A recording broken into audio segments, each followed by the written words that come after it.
All right.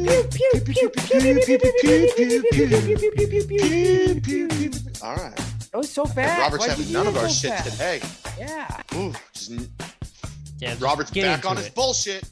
Well, fine. What's up, guys? Episode 407 of Pass the Gravy podcast. Happy Gravy Day to you and yours. And happy belated Mother's Day to anybody that we didn't say Happy Mother's Day to last week. Right? Yes, we apologize for that, but Apologize. we We did say all of the mothers, I believe. We got umbrella, you. But still, if we forgot you, or if you're just listening and you didn't hear a shout out, thank you, moms. And also shout out to the troops, just cause. Mm-hmm. We're always shouting out to the troops here on Pass the Gravy podcast. What's happening, guys? How's it going? I'm doing good because I look good. I see you look good, Alex. I don't know about Robert so much, but Darling Like a Marlin shirts are starting to arrive. Bro, PassTheGravyMerch.com. PassTheGravyMerch.com. Not gonna lie, I was super mad yesterday because I saw everyone tweeting out that their shirts came in. And I ran out to my mailbox last night, and the shirt wasn't there. And I was like, dude, bullshit. Get here today. I see Alex is wearing his. I was actually wearing my Beer 2020 Southern Star shirts. Shout out to them. Nice. And I decided to run outside and check, and bam, my tank came in. My shoulders are popping. They're super white, but they're popping. Gonna look great on the lake this summer.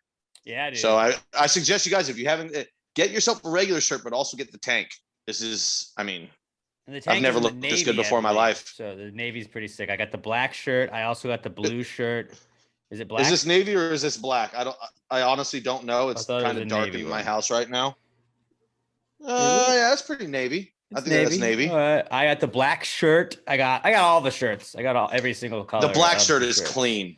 The black shirt's clean. I like the purple one a lot. The blue one is pretty sick. I wore that on Claire at Big Blue podcast yesterday. If anybody would like to go see the video version of that, you can check out how sick that is. You can also just go to PassTheGravyMerch.com. But yeah, Darling Like a Marlin shirt's starting to arrive.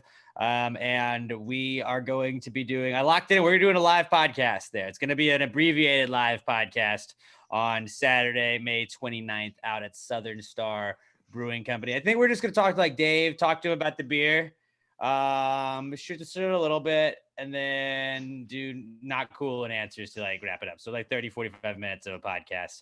Then we got wrestling that night. We got a whole fun-filled day of events. We want to hang out with you guys too while drinking our beer. And I cannot wait. We are 2 weeks away from Darling Like a Marlin Palooza. I don't know if that's what they're calling it. I'm going to call it that for now. Darling Like a Marlin Palooza. Let's get into our pre-cum segment, the Before the Comeback Kids segment, where we just give you some thoughts that we have. First off, has everybody stocked up on gas? There's a shortage apparently, and I have filled up my bathtub like they say to do before hurricanes. Filled it up with some gas, bathtub filled to the brim.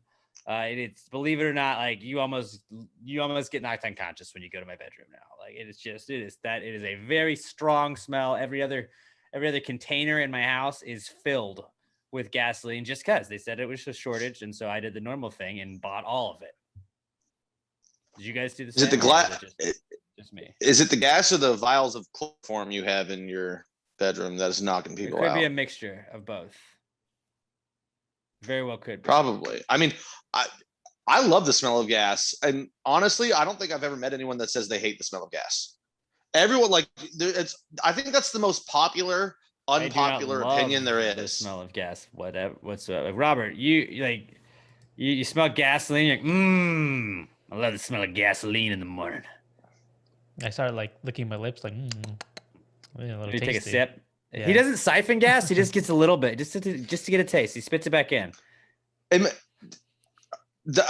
Okay, this is what I'm trying to say, though. I feel like that is one of the most, maybe it's not the most, but one of the most popular, unpopular opinions out there. You always hear people say, dude, I like the smell of gas. And I feel like a lot of people end up saying that. I like the smell of gas. I think it is that and permanent markers. I do kind of like permanent markers. Who doesn't like the smell of permanent markers? Well, I like it in that moderation. Said, there can be a ton of that, and it's too much. I was not one of the junior high kids that was trying to get high sniffing permanent markers, but we can all be honest, they smell good. Remember in elementary school when they had the ones that had the strawberry ones and the blueberry one. Yeah, blueberry was the goat. Blueberry was the goat. I don't know if they make those anymore because I feel like that's going to encourage kids to sniff markers, and then kids get high in junior high. And I eat them. I don't know anyone that ate markers. I bet people ate those markers. What the fuck was going on in Georgia? I didn't see it. I'm sure that like somebody like at one point like. I mean, hell, doesn't taste the good. news the last couple of years, Georgia's a pretty crazy place. Maybe it's because all you kids in Georgia were eating markers. That might have been it. We need to go after Big Sharpie for the damage it did to our youth. Yeah, dude. Although I think I'm using a Sharpie pen right now, so no, don't. Is it just me or does my head look really small right now? It does look really small. You have a very small head, for sure. I think this is I'm going to lean back in every picture from now on and push my chest out, and this is my new look. Okay, so gas shortage. Make sure you stock up. Like we told you guys, go vote. Still go vote. Go vote. Stay in line to vote. Remember, as long as you stay in line, they can't not let you vote. So whatever you do not forget to vote, fellas and ladies. Stand in line as long as you have to because your vote matters. I feel like it's been a while since we told people to go vote, but like we tell you guys to vote all the time. It's all about. I've voted twice today. Don't let them suppress your freedoms. Don't let them. They want to, but don't let them. And then another thing I had besides the gas shortage and reminding everybody to stock up on gas is I had an idea last night. And it was a pretty brilliant idea, if I do say so myself. So I was watching Bob's Burgers, and it was the free ice cream scoop day, and everybody wanted to get ice cream. And I was like, I've worked at places that served ice cream before, and you have the like behind the counter, they have the little glass thing, and you have the little tubs that you scoop it out of. You know what else you have? You could do that with easily is mashed potatoes. Why don't we have a mashed potato shop or parlor or whatever it is? I feel like it's the same concept. It's just dinner. Yeah, and here's what the haters will say: oh, nobody's gonna get a hot scoop of mashed potato on a hot day. Well, same thing. Nobody's gonna get a cold scoop of ice cream on a cold day. You flip it during the season. But they do though. Or you have a hybrid. You have an ice cream and mashed potato place. Depending on the temperature, that's what you're doing. Some days, think about it. You're walking down the street, it's cold as shit. Get a nice hot cup of mashed potatoes, some chives, some bacon cone, bits maybe in a there. mashed potato cone, so you can just eat it on the go. Who knows? I'm just saying, dude. Think about it. I don't. If you're gonna do the cone needs to be edible, and I don't know what would be the edible cone for mashed potatoes. It's just a fucking ice cream cone, dude. No. Because you want bread to hold it. No, maybe you could do a bread.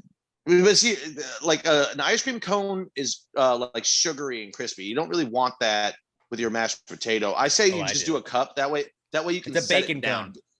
Here's the thing. Actually, I think we just talked through this. You definitely want the cup because mashed potatoes can be heavy and they can fill you up, and you want to be able to set it down and just relax. Well, but the brilliance of that is ice cream shop, cone and cup. We have options. You get your options. Then you have the very pricey bacon cone you could charge them a premium for. But people are also, I'm sure the skeptics out there are also saying, hey, Alex, but they don't have as many different flavors of mashed potato as they do ice cream. Well, I did my research. Don't worry. I'm not like the person that goes on Shark Tank and just gets ripped to shreds. I have options for you. Could I interest you in perhaps just, some regular mashed potatoes, garlic mashed potato, twice baked mashed potatoes, buttermilk, cauliflower for those of you that you're watching your health. The buttermilk, bacon and cheese, bacon and chives. And what about toppings? Yeah, you can put chives, bacon bits, all of that other stuff, extra cheese. Just sprinkle that on there. What else do you want on your mashed potatoes? They can do like marble slab, throw it up on a little thing. I feel like mashed potato ice cream shops should be a real thing. Like we are underutilizing mashed potatoes in this world. We need to make a thing like this.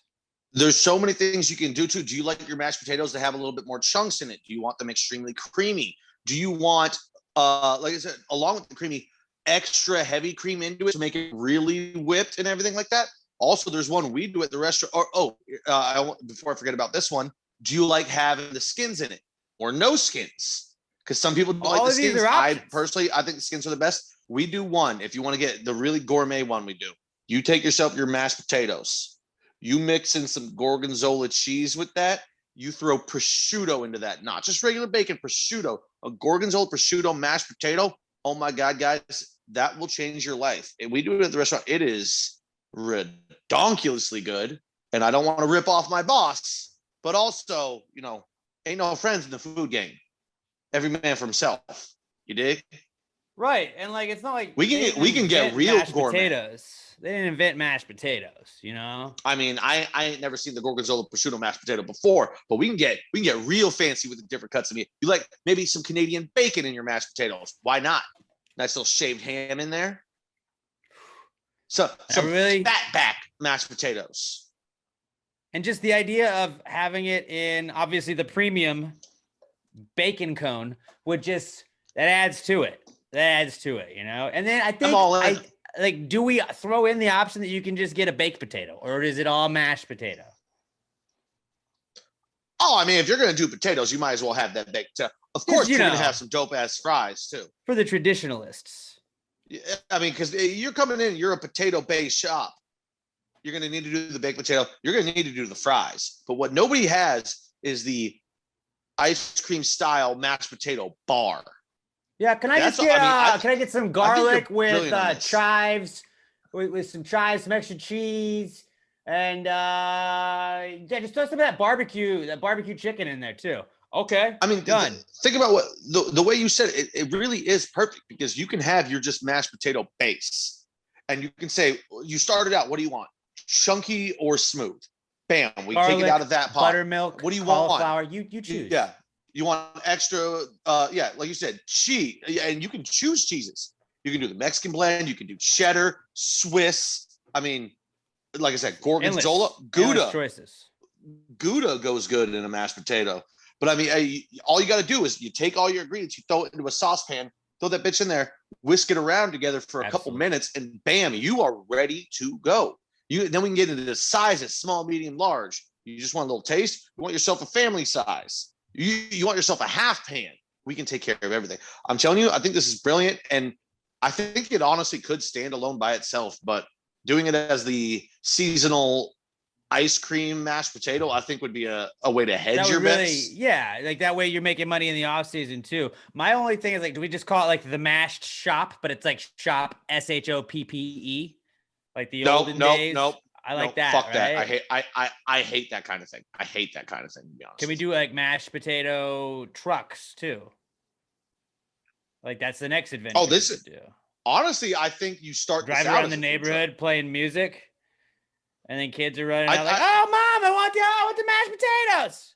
I really do think you start this out as a food truck, because here's the thing with it: if you have it in a food truck, even if people are like, "Well, I don't want mashed potato as my entree." Boom, you hit another food truck and you see dope-ass mashed potatoes as a side. We're mooching off of other people's business to enhance our own. Perfect. Exactly. We just got to work on a name for it. But like mashed potato ice cream shops are going to be a thing in the future. What we have done is we have revolutionized the mashed potato game, and we've now revolutionized the soup game with just gallon jugs of soup. Like we are your, like, hey, who wants us to reinvent a food? Hit us up. That's how we'll do it.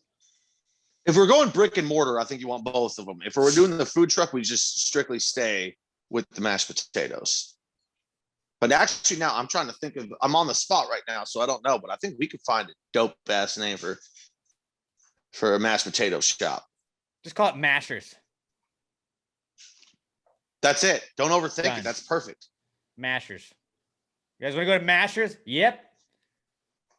What do you think? Mashers or Mashies? What do you think, mashers or mashies? I still think I'd like mashers. I think mashers is probably I think they're both bad, to be honest. What? Hold on. Wait. Robert, what's your idea? You might like this, Robert. There's a gaming twist to it. Super Smash Bros. That's definitely the food truck. I do like that one. I mean, we're pros. Super Smash Bros. 100% is. That's what we're calling it. Mashed potatoes. Mashed potato. That might be it. That might be it. Well, maybe we put out a Twitter poll on this, whether it's mashed super potatoes. Bros or We have verbal mashed trademarks on potatoes. both of those, by the way. Yeah, you guys are lawyers. Can't take it. You can't. Or if you do take it, then we require a royalty. We get 75% of the. I will go. I'll go, Mr. Wonderful on this, and I will royalty the shit out of this to other people that want to actually use our intellectual property. What if we just called it Mr. Mashed Potato Head? No, that's copyright, but it's close. That it's too many syllables. Do you want to go to Mr. Mashed Potato Head? You want to go to Super Mash Bros? You want to go to mashed potatoes? See, it's got to roll off the tongue easy. For the kids, we could just literally just give them a spud that they could make their own Mr. Mashed Potato Head or Mrs. Mashed Potato Head. We could slice the potato open so that they could do like a bloomin' onion of a mashed potato. A bloomin' potato. Then you just sprinkle garlic, salt, and some cheddar and shit in there. I really just want mashed potatoes. And honestly, that was kind of what I was thinking about at this time last night too. I was just like, I want mashed potatoes after thinking of this idea. I'm just glad. I feel like a lot of times I throw these ideas out and they get shot down. And I'm just glad that you didn't shoot it down immediately, which makes me feel like it's got some legs. I think we actually just built a viable business as a food truck. We did. Like, I think we did. And I wish I had some expendable money. All right. Who wants to buy in? Let us know if you'd like to be an investor. Investors? Hey, I already know possibly you. Guys, I already know the food business. I went to high school. We went to high school with the guy that owns his own food truck. And I think we could park next to him and really feed well off each other. He does soul food. It's fucking great. Yeah, dude. Let's do it. Dude, I'm in. Robert, you have a bigger car than both of us. So we're going to have to use your car as we get started. We're just for a little bit. You have a truck. But it's like an open bed. You know, if there's rain, there's going to get rain on the potatoes. Like we sell out of the trunk of your car, dude. No. We got to get the food truck. And what we're going to do is until we get the money for the food truck. Well, we're going to find investors. We're going to hire John Leguizamo, and he's going to help us. It's going to be exactly like the movie Chef. That's what we're going to do. We're just going to have John Leguizamo standing outside, hyping this shit up. If you haven't seen the movie Chef, it's on Netflix. It's got Jon Favreau. He is literally like. If you haven't seen the movie Chef, I fucking hate you. But he makes a grilled cheese sandwich that I think I came watching. Well, first of all, no. Was it a Cuban sandwich? Because he makes the Cuban sandwich but the grilled cheese sandwich right in the very beginning. Yeah, that's not John Leguizamo who makes it's Jon Favreau. Jon Favreau. Yeah, Favreau makes. By the way, how do you pronounce it? Favreau or Favreau? I don't know how to pronounce his name. Favreau? I don't know. That's what I was talking about. Jon Favreau, a chef, the main character. Yes. He makes a grilled cheese, and it was the best looking thing I think I've ever seen in my life. Yes. And then the Cuban sandwiches as he goes on. That's awesome. And then what is even better is that Netflix then made a show like Chef, the TV show, and it was just him with celebrities showing them how to make the same food he made on the movie. And there's 4 or 5 episodes. Bill Burr's on one of them, and it's fucking great. You know what? I just finished Tiger King last night, and I need a new one to get into. When I don't feel like focusing on Friday Night Lights and New Girl that I'm also currently watching. I think Chef is my next one. I think that needs to start tonight. Yeah. Well, regardless, mashed potato, smashed potato, bro, Super Mash Bros. Super Mash Bros. It's a thing. Robert, we're going to have to borrow your car just a little bit. Tentatively, not for a long time, just until we get funded. I think that's the one, but also I'm worried that Nintendo might sue the fuck out of us. So mashed potatoes is our backup name. Darling like Agreed? A mashed potato. I almost went with that, but it's just like I said, it's too many syllables. It's got to be darling like a mashed potato. These potatoes are darling like a marlin. That's what we'll say on the ad. Yeah. So it'll be on brand. Yeah, you would get your mashed potatoes with a side of darling like a marlin, blackberry sour beer.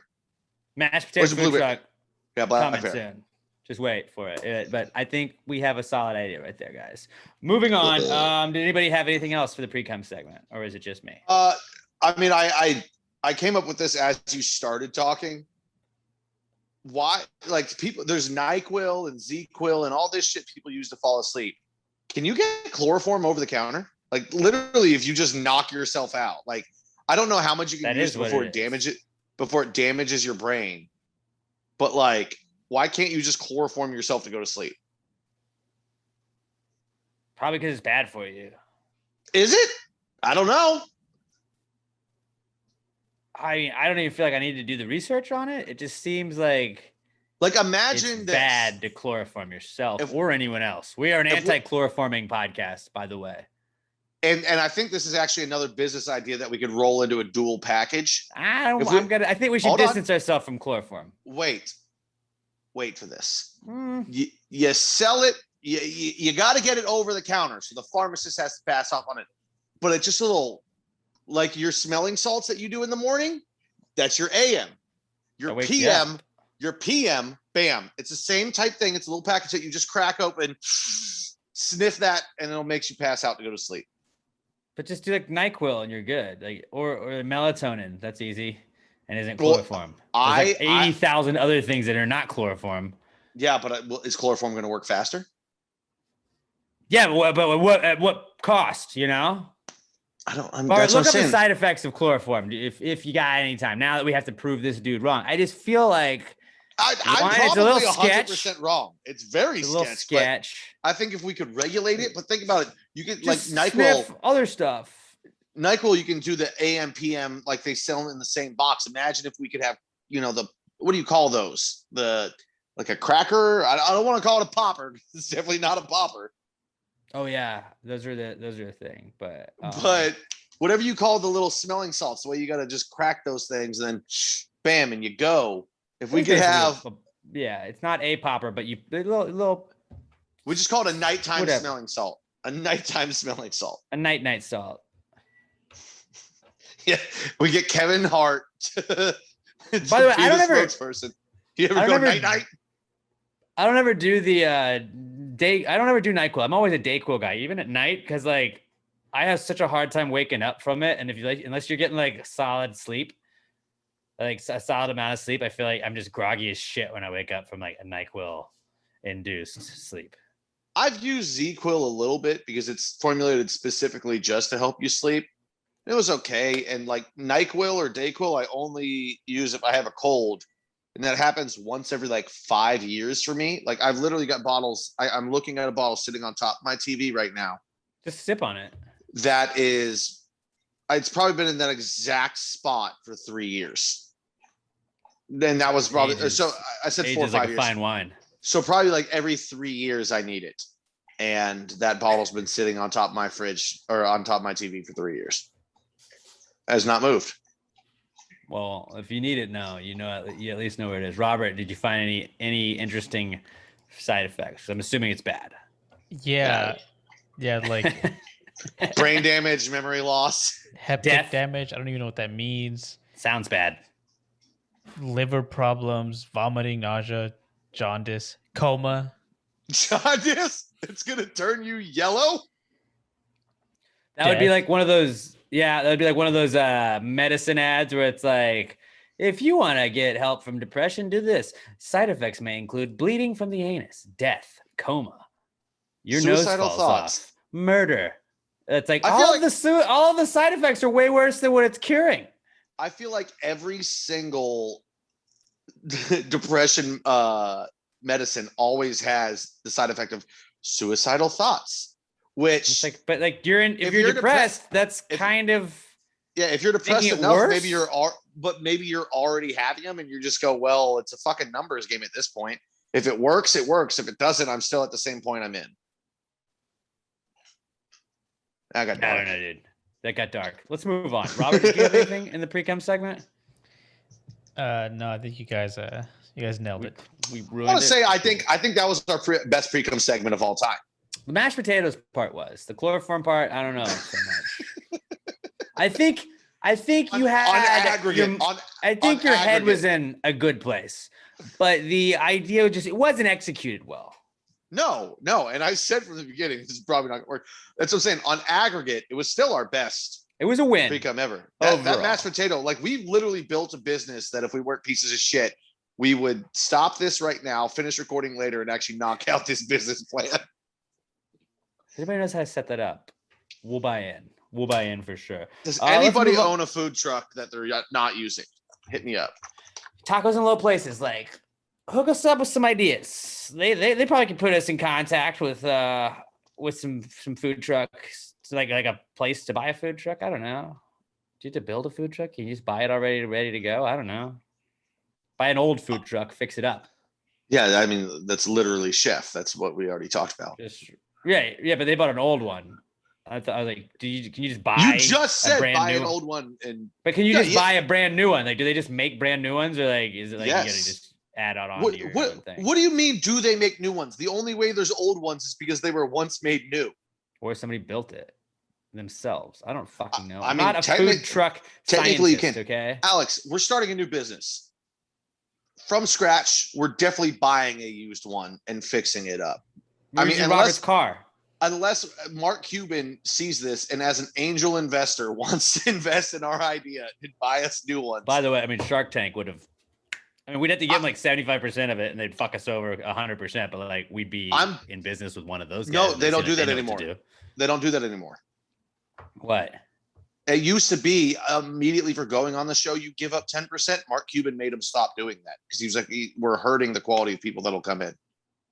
Well, no, but like when they do make a deal with you, it's like I still get like 60% of your company. Like, yeah, I guess we're not really valued at anything at this point. It's just an idea. Yeah, but I mean, hey, because I'm going to say, conservatively thinking, I would bet a brand new food truck costs minimum $80,000.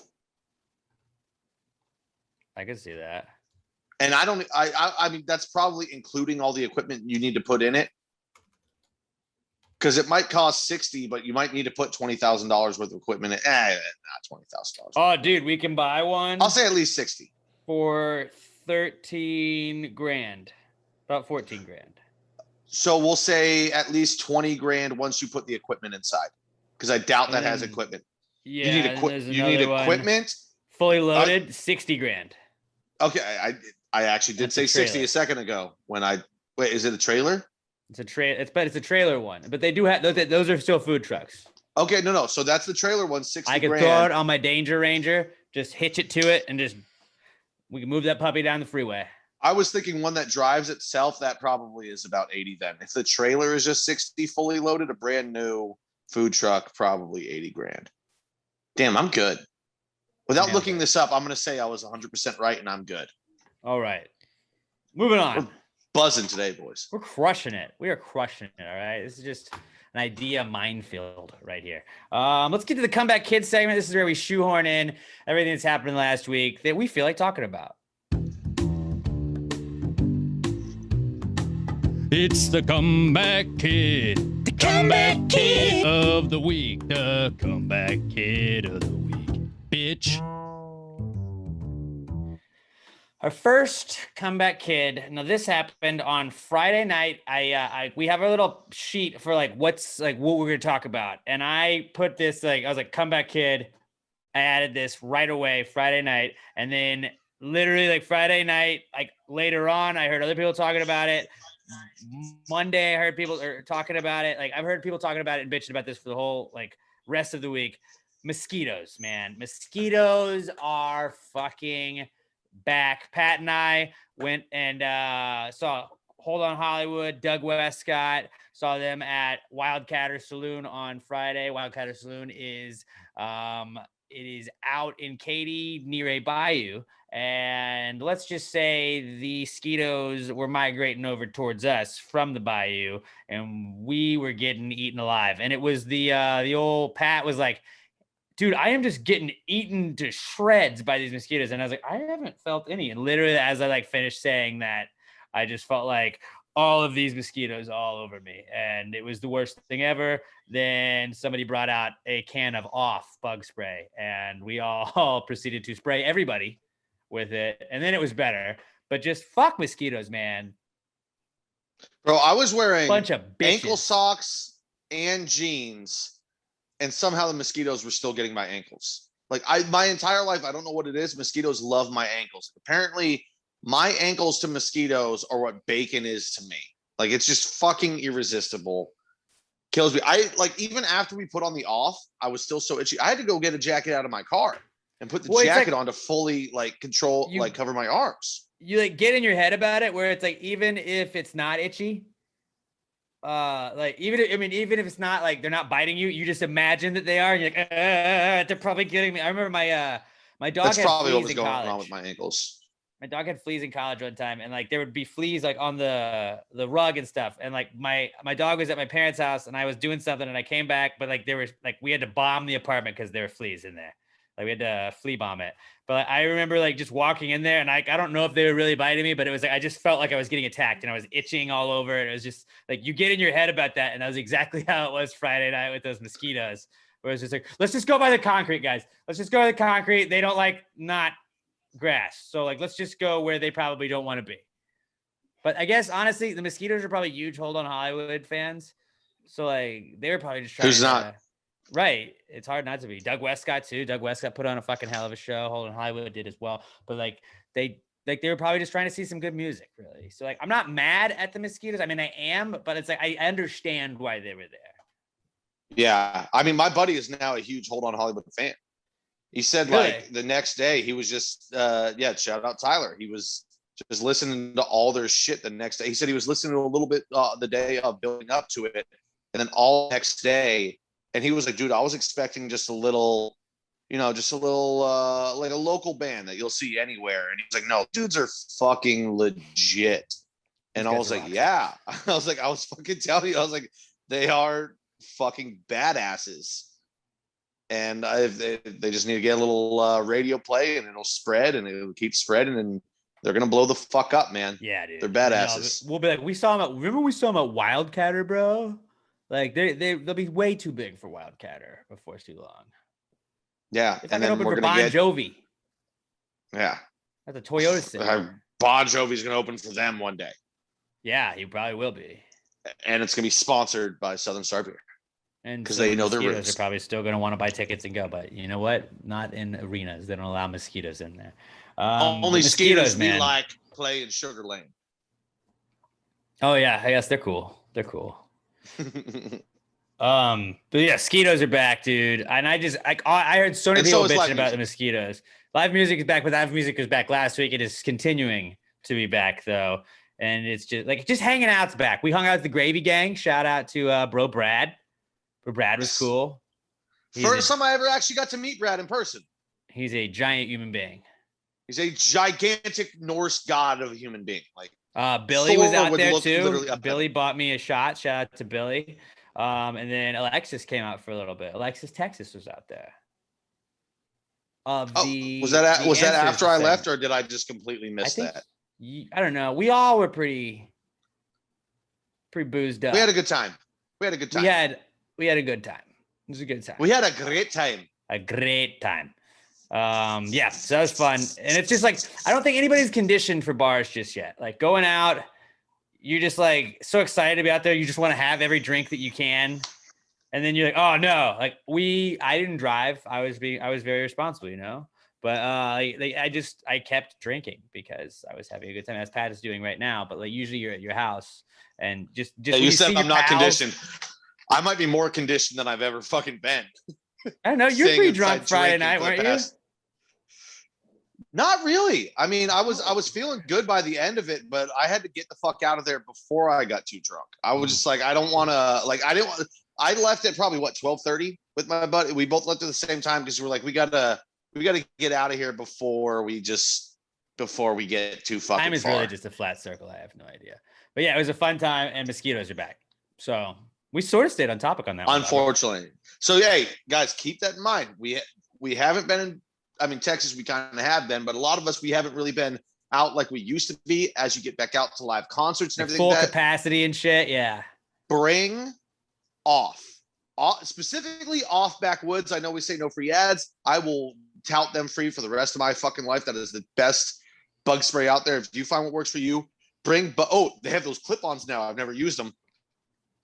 Bring bug spray with you if you're going to go to an outdoors concert. Or a citronella candle.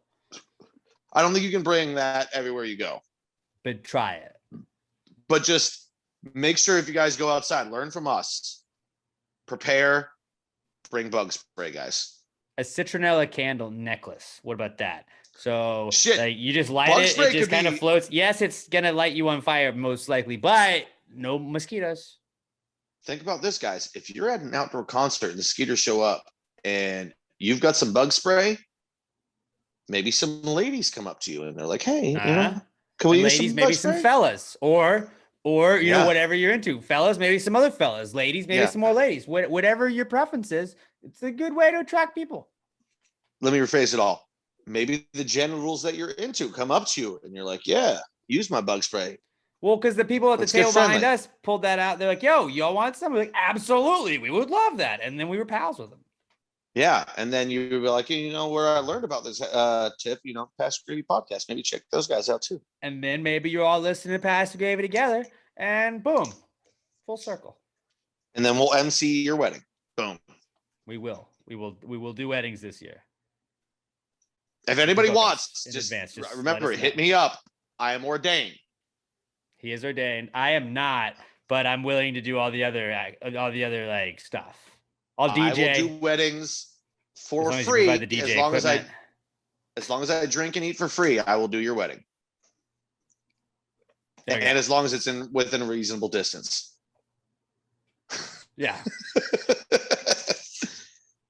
How Okay, the so- fuck did we get here? Let's move on. We were not that far off topic, but our next comeback kid.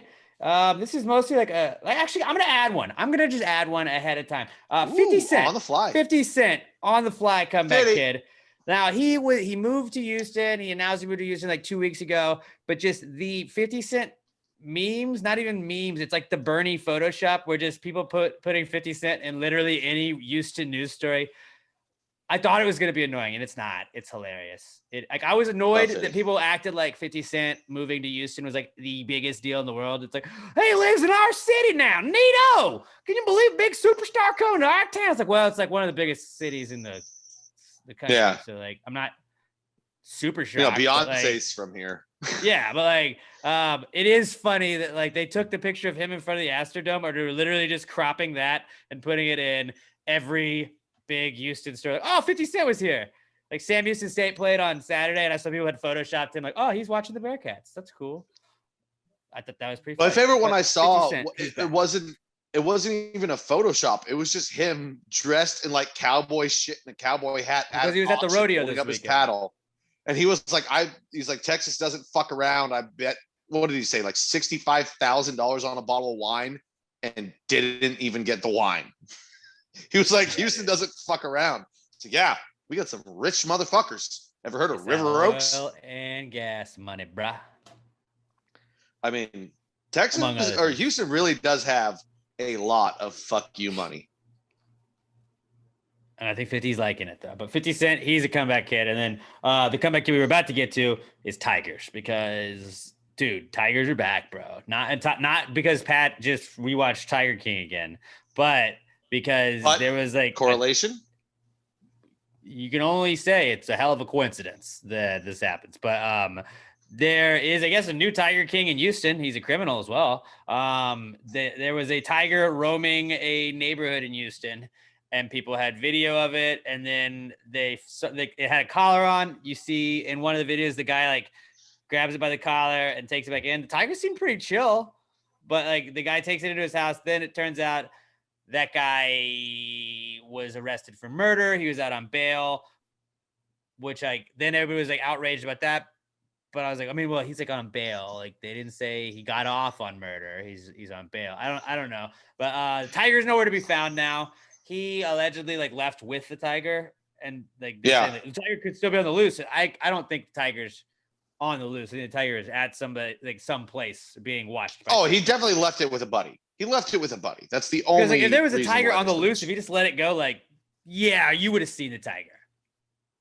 Like that, Yeah. like somebody would have seen a tiger wandering around. You know, like that's not like, oh, is that your dog? No, it's a fucking tiger, dude. The only place where I was like, maybe he could have got away with dropping it off on the street. I was like, well, maybe he drove it to Pasadena. And The people are zoo. like, all right, I guess we got a fucking tiger now. I mean, it's Pasadena. That's It's really- goddamn Wild West. That's really the way you do it. You take it to the zoo, you sneak it in, you drop it off with the other tigers, you sneak out. They don't even know that he's there. He's just hanging out with the boys. He's like, oh, cool, I got some new tiger friends. And then I mean, it was a things clear nice up, you go back, you neighborhood. sneak him out. I mean, like it was in Memorial. So this all came out during the last night we were open at the restaurant. So it was later on in the night. It was breaking around 8 o'clock. So this is the tail end of what we're doing. This is when I had already started drinking. Because my boss basically just said, like, bring in booze. Like, I'm going to bring in a bunch of booze. The staff can drink. We're going to have a good time. We're celebrating the restaurant. I had already started drinking. It was winding down.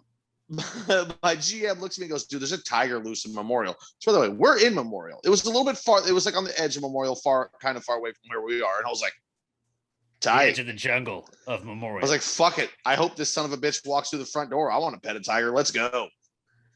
It was just, it was a fucking crazy. No, I would have put like, unless the owner showed up with the tiger, was like, no, dude, he's chill. And like, I could see the tiger was chill. I would definitely pet a tiger like that. But then you'd be like, I don't know, dude, you allegedly murdered somebody. I don't know how chill you are to tell me that it's just chill. We didn't know that at the time.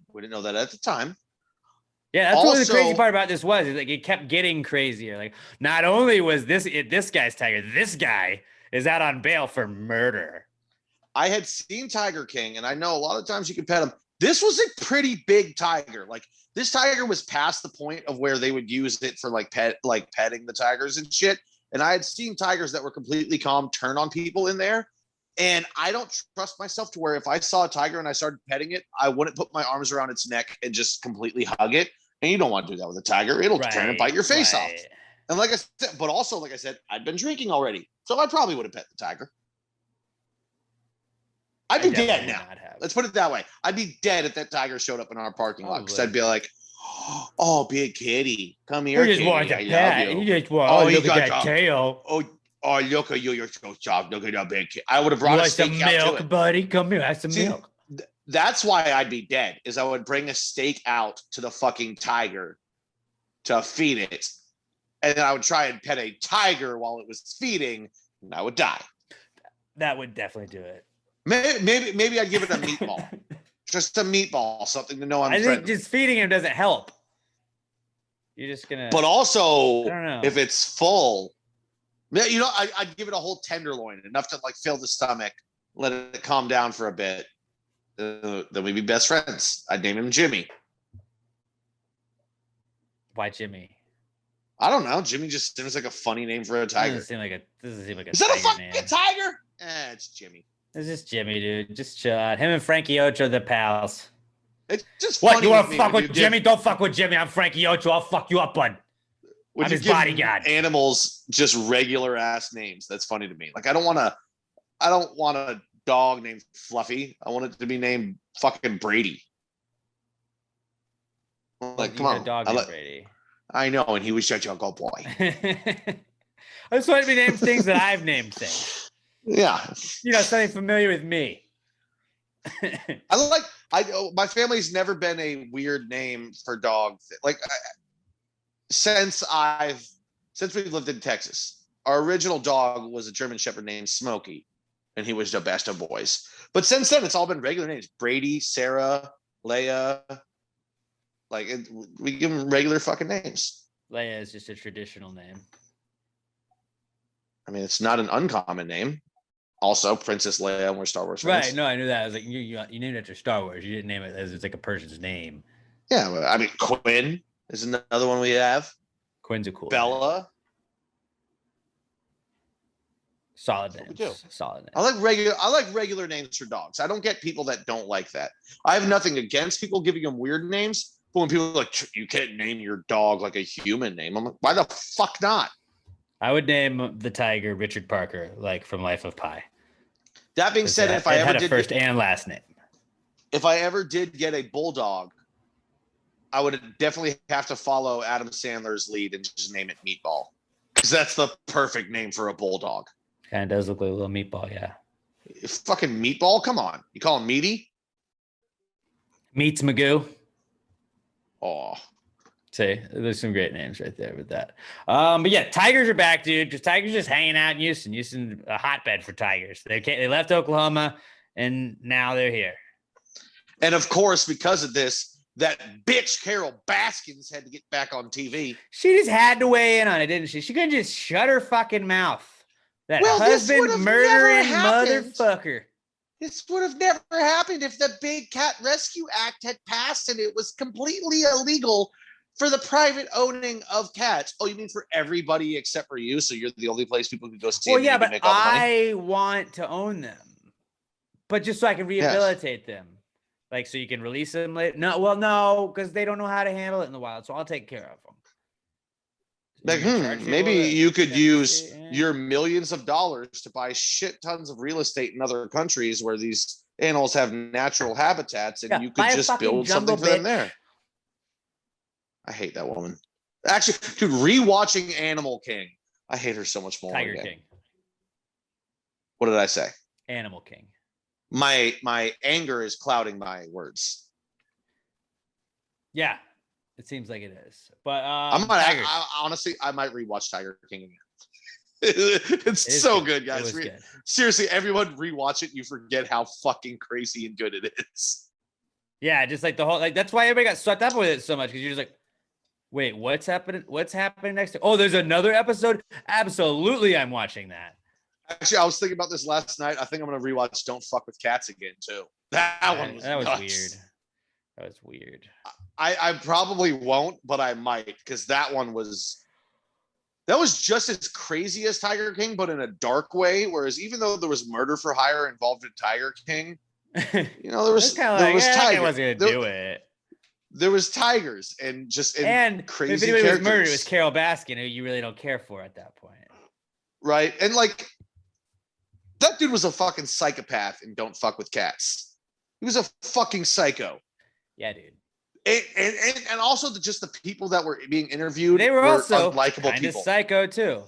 Well, and I saw a video, people. So I obviously had to go search everything on Google Maps in the entire state or entire city of Toronto. And like, wait, why did you think that was the next course of action? To spend 30,000 hours like combing Google Maps to try and see if you could locate, like, call the police, dude. Like, just figure it out, man.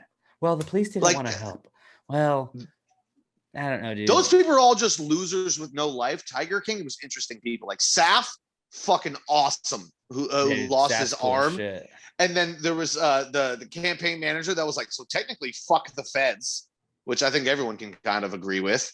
Then you get all the weird characters that were just like, I ate my meat out of the back of a spoiled Walmart truck. And you're like, these people are nuts, and I love them. Yeah. It was fun to watch. So good. For sure. So fucking good.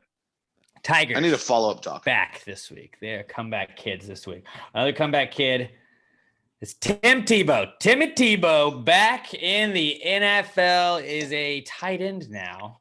He has switched to tight end. He is on a one-year deal with the Jacksonville Jaguars, London's favorite football team. And he's reunited with Urban Meyer. How do we think this is going to go? He's not going to make the team. You don't think he's going to make the team? I didn't realize he's 34 or like 33, 34, something like that. Yeah, he's like, all right. He hasn't a little bit older than us. He hasn't played in the NFL in 11 years. It does not seem like it's in 3,000 and like 2012. I think it's in 3,000 like 56 days since he last played an NFL game. Or maybe it was 9 years. It was like, was it 2012, 2011, something like that? I don't know, but he's been playing sports. But either way, like, it does not seem like it's been a decade since Tim Tebow played in the pros, right? Like, that Broncos game doesn't seem that long ago. Beating the Steelers in overtime, that slant to, what was it, Demetrius Thomas? Yeah, I was in college when that happened. I feel like... Yeah, dude.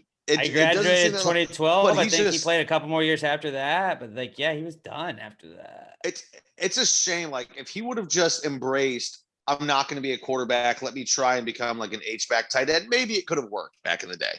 Because he's athletic. But you don't think he's going to make the team with Urban? They're going to sell so many fucking jerseys to the Jaguars. They don't have fans outside of Jacksonville. Unless he will not make the team on ability. Urban might say, I don't give a fuck. He'll be the 53rd man on the roster. or 52nd. I just want it because everybody will draft him in fantasy. Him for 3 games. It'll be funny. He'll be everybody's last round fantasy pick. No, because like he couldn't block when he was doing punt protections. It's just maybe Urban says, I don't give a shit what's happening. We're keeping him for 3 games so he can get a pension forever. Because that's all he needs. He needs 3 more games played in the NFL where he qualifies for the NFL pension program. I didn't know that. Yeah, that's it. That's all he needs. And maybe Urban is just like Tim is giving him so much. They're great friends. He's like a son to him. And he's like, maybe he's just Urban Meyer trying to get him that. It's morals. No, he has loyalty to his players is what he has. And staff, sometimes to a fault. Yes. Sometimes to a and he you beat your wife. He takes care of his own. I didn't see that. Nope, didn't. Here's the thing. Definitely didn't see that. Urban was already Urban was going to be a great coach no matter what. He was awesome at Utah. He had made Alex Smith into the first overall pick. Then he went to Florida, and he was going to be a great coach at Florida no matter what. I mean, he would have had Cam Newton too if Cam didn't steal a laptop. Hello. Urban was already doing great things at Florida in recruiting, and he was going to be great. But Tim Tebow rocket shipped him into another stratosphere of great coaches with what they were able to do together. And Aaron Hernandez. Let's not forget Riley, and Riley Cooper. So obviously, character guys. Yeah, character guys. I mean, that's what Urban's all about. Riley Cooper, Aaron Hernandez, and Tim Tebow, right? It's and just so he's loyal to his guys, and he's going to at least give Tim a shot. He's giving him a shot to try and make the team for at least 3 games. But like I said, Tim's in his 30s. And he's going to be trying to go up. We would be aging NFL players. Like, we would be past the primes of our career if we were in the NFL. And it's like, fuck, I'm not even good at anything.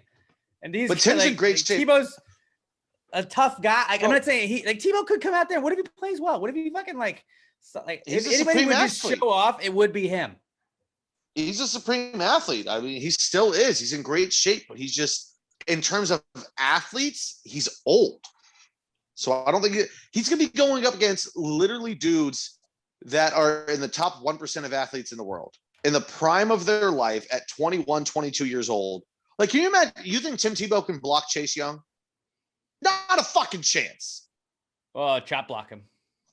I mean, there's right tackles in the league that can't block. There's left tackles in the league. There's legitimate starters that cannot. And obviously, he's a tight end, so it's not like he's going to be one-on-one blocking the number 1 player on defense. But I don't see it happening. I don't see him making the team unless Urban Meyer goes, we're carrying him for 3 weeks. That's the end of discussion. Well, I think Urban just brought him in because Urban has so much shit with bad character guys lately.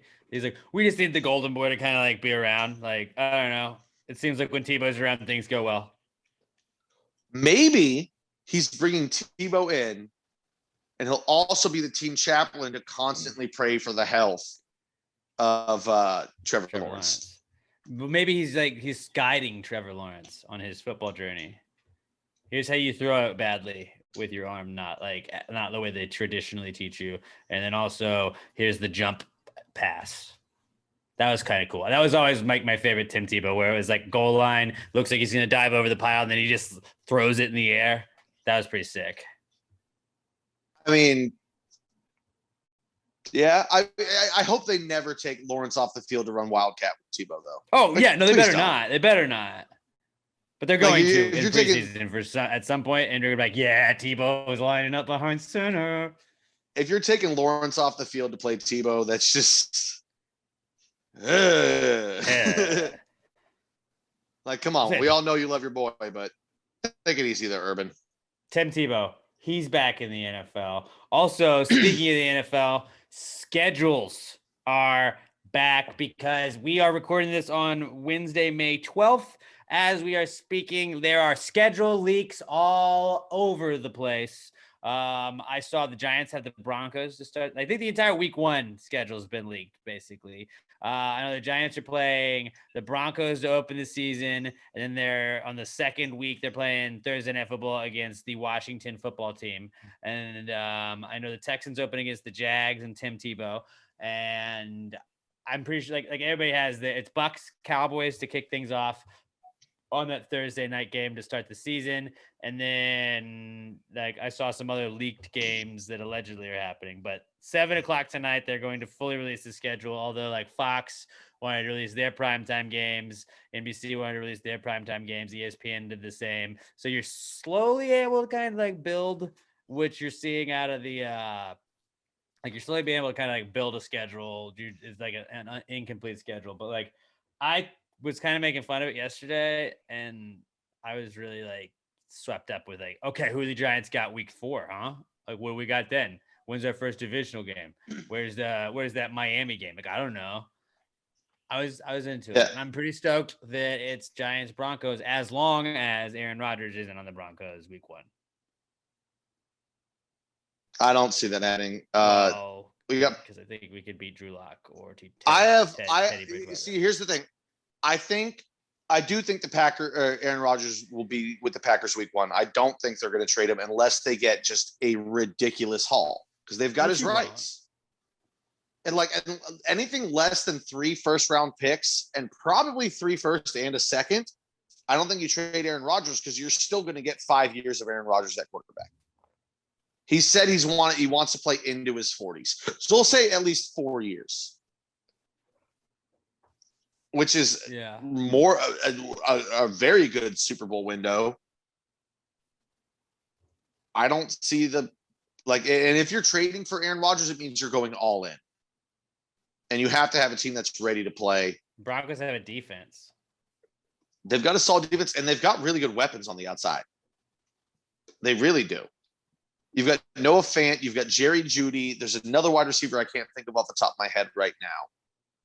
But and they've got a solid offensive line. They really do. I don't see that happening though. I don't see them giving up that much because what's his name is not the guy. Who's their fucking quarterback? I'm losing his name right now. Bridgewater. No. They just traded for him. I know, but I don't Drew even Lock? Teddy. Drew Lock. I don't think they traded for Teddy to be their starter. They traded for Teddy to be their backup behind Drew Lock. And then if Drew sucks, just interchange them. I don't see either one of them being the guy. San Francisco's not going to trade for him. They just traded 2 first-round picks to get their future. They can't afford to get Aaron Rodgers unless they traded us a future first, like 2 seconds, Nick Bosa, and what's his name at tight end. And they would never trade half of their fucking team. All the teams that have been leaked, like I saw Eagles were supposedly on his list. I don't see that fucking happening. Like I don't see any team that Eagles, he better not. Honestly, I was like, if he goes anywhere, I want him to go to the Eagles just so he can keep fucking the Cowboys twice a year. That would be funny. He can't go to them or Washington. But also, who are the Eagles' weapons? Who are the Eagles' receivers? Demarius Smith or Devontae Smith, excuse me. Devontae Smith. Okay, so you have maybe one receiver. And then what's his face? And your number 2 is Jalen Reagor. Greg Ward Jr. Yeah. Aaron's pissed off at the team because they won't give him receivers. That's why I laughed at him going to the Eagles. Is like that's a team being leaked right now. We just drafted a receiver. A team with maybe one wide receiver when the Packers have a dude who's a top 3 receiver, arguably the best receiver in the NFL. He's in the conversation. I don't know if he is, but he's in the conversation for best receiver in the NFL. I don't see any teams that can make it happen. And like I said, unless you give an absolute king's ransom, Packers aren't trading. But that being said, I've also convinced myself in my mind that we're 100% going to trade him and he's not going to be on the team. So that you haven't convinced yourself, but you have also. No. I 100% have convinced that Aaron's gone. Because it's easier to deal with the fact of, okay, he's already gone. So when it happens, it won't hurt than thinking he's going to stay. And when he leaves, it's going to hurt so fucking bad. Right. It's not so much that I'm convinced that he's going to be traded, is that I'm convinced that Aaron's gone. That he might just, even though he said he wants to play into his 40s, play for. If he's that pissed at the organization to where he pulls a Barry Sanders and goes, "Fuck it, I'll just retire," then that'd be bad.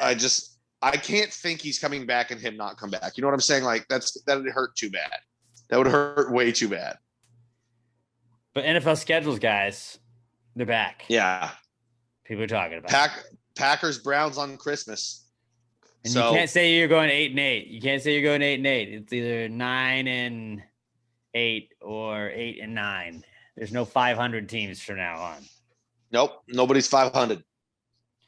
All right, our final comeback kid this week, the Sam Houston State Bearcats. No big deal. They just overcame a huge fucking deficit on Saturday to beat James Madison and stamp their ticket to the FCS National Championship game in football. D1 football still. They're D1 champs. I will count that. They're basically the new Alabama if they win this. Pat, you didn't watch all of it, but you were watching some of it, and you were watching the beginning of it. And giving me some shit on.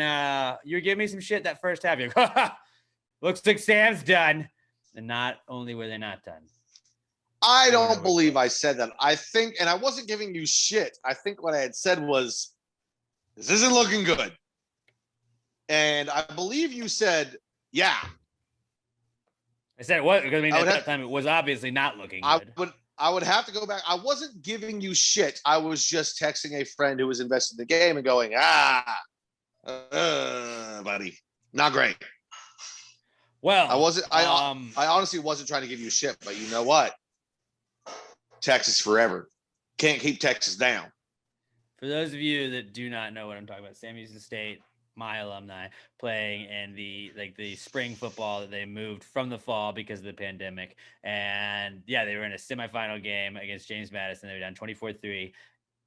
Heading into halftime, they come out and score, I think it's 28 points in the third quarter. Kickoff or punt return touchdown, 69-yard touchdown reception. Nice. Then QB run, an interception, then turns into the lead at the very last play of the third quarter. And then they also had a kickoff that James Madison just botched, and they were able to recover. It was an amazing swing.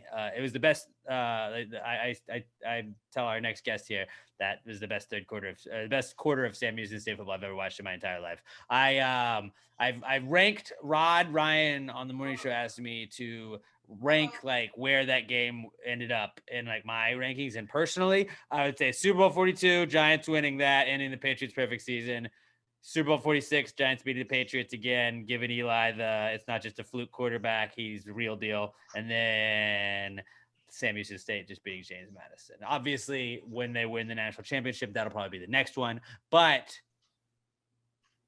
this is a fucking incredible game. You can go look up the highlights and shit on YouTube. But we do have a special guest for you today. I am talking to Sam Houston State punter, the punter from down under. He's an Aussie. I'm talking to Matt McRobert. And even weigh in, since he is an Aussie, I said he's fit to weigh in on our boomerang discussion. This is my interview with Matt McRobert, punter for Sam Houston State University. I've ever heard in all my life. What is up, everybody?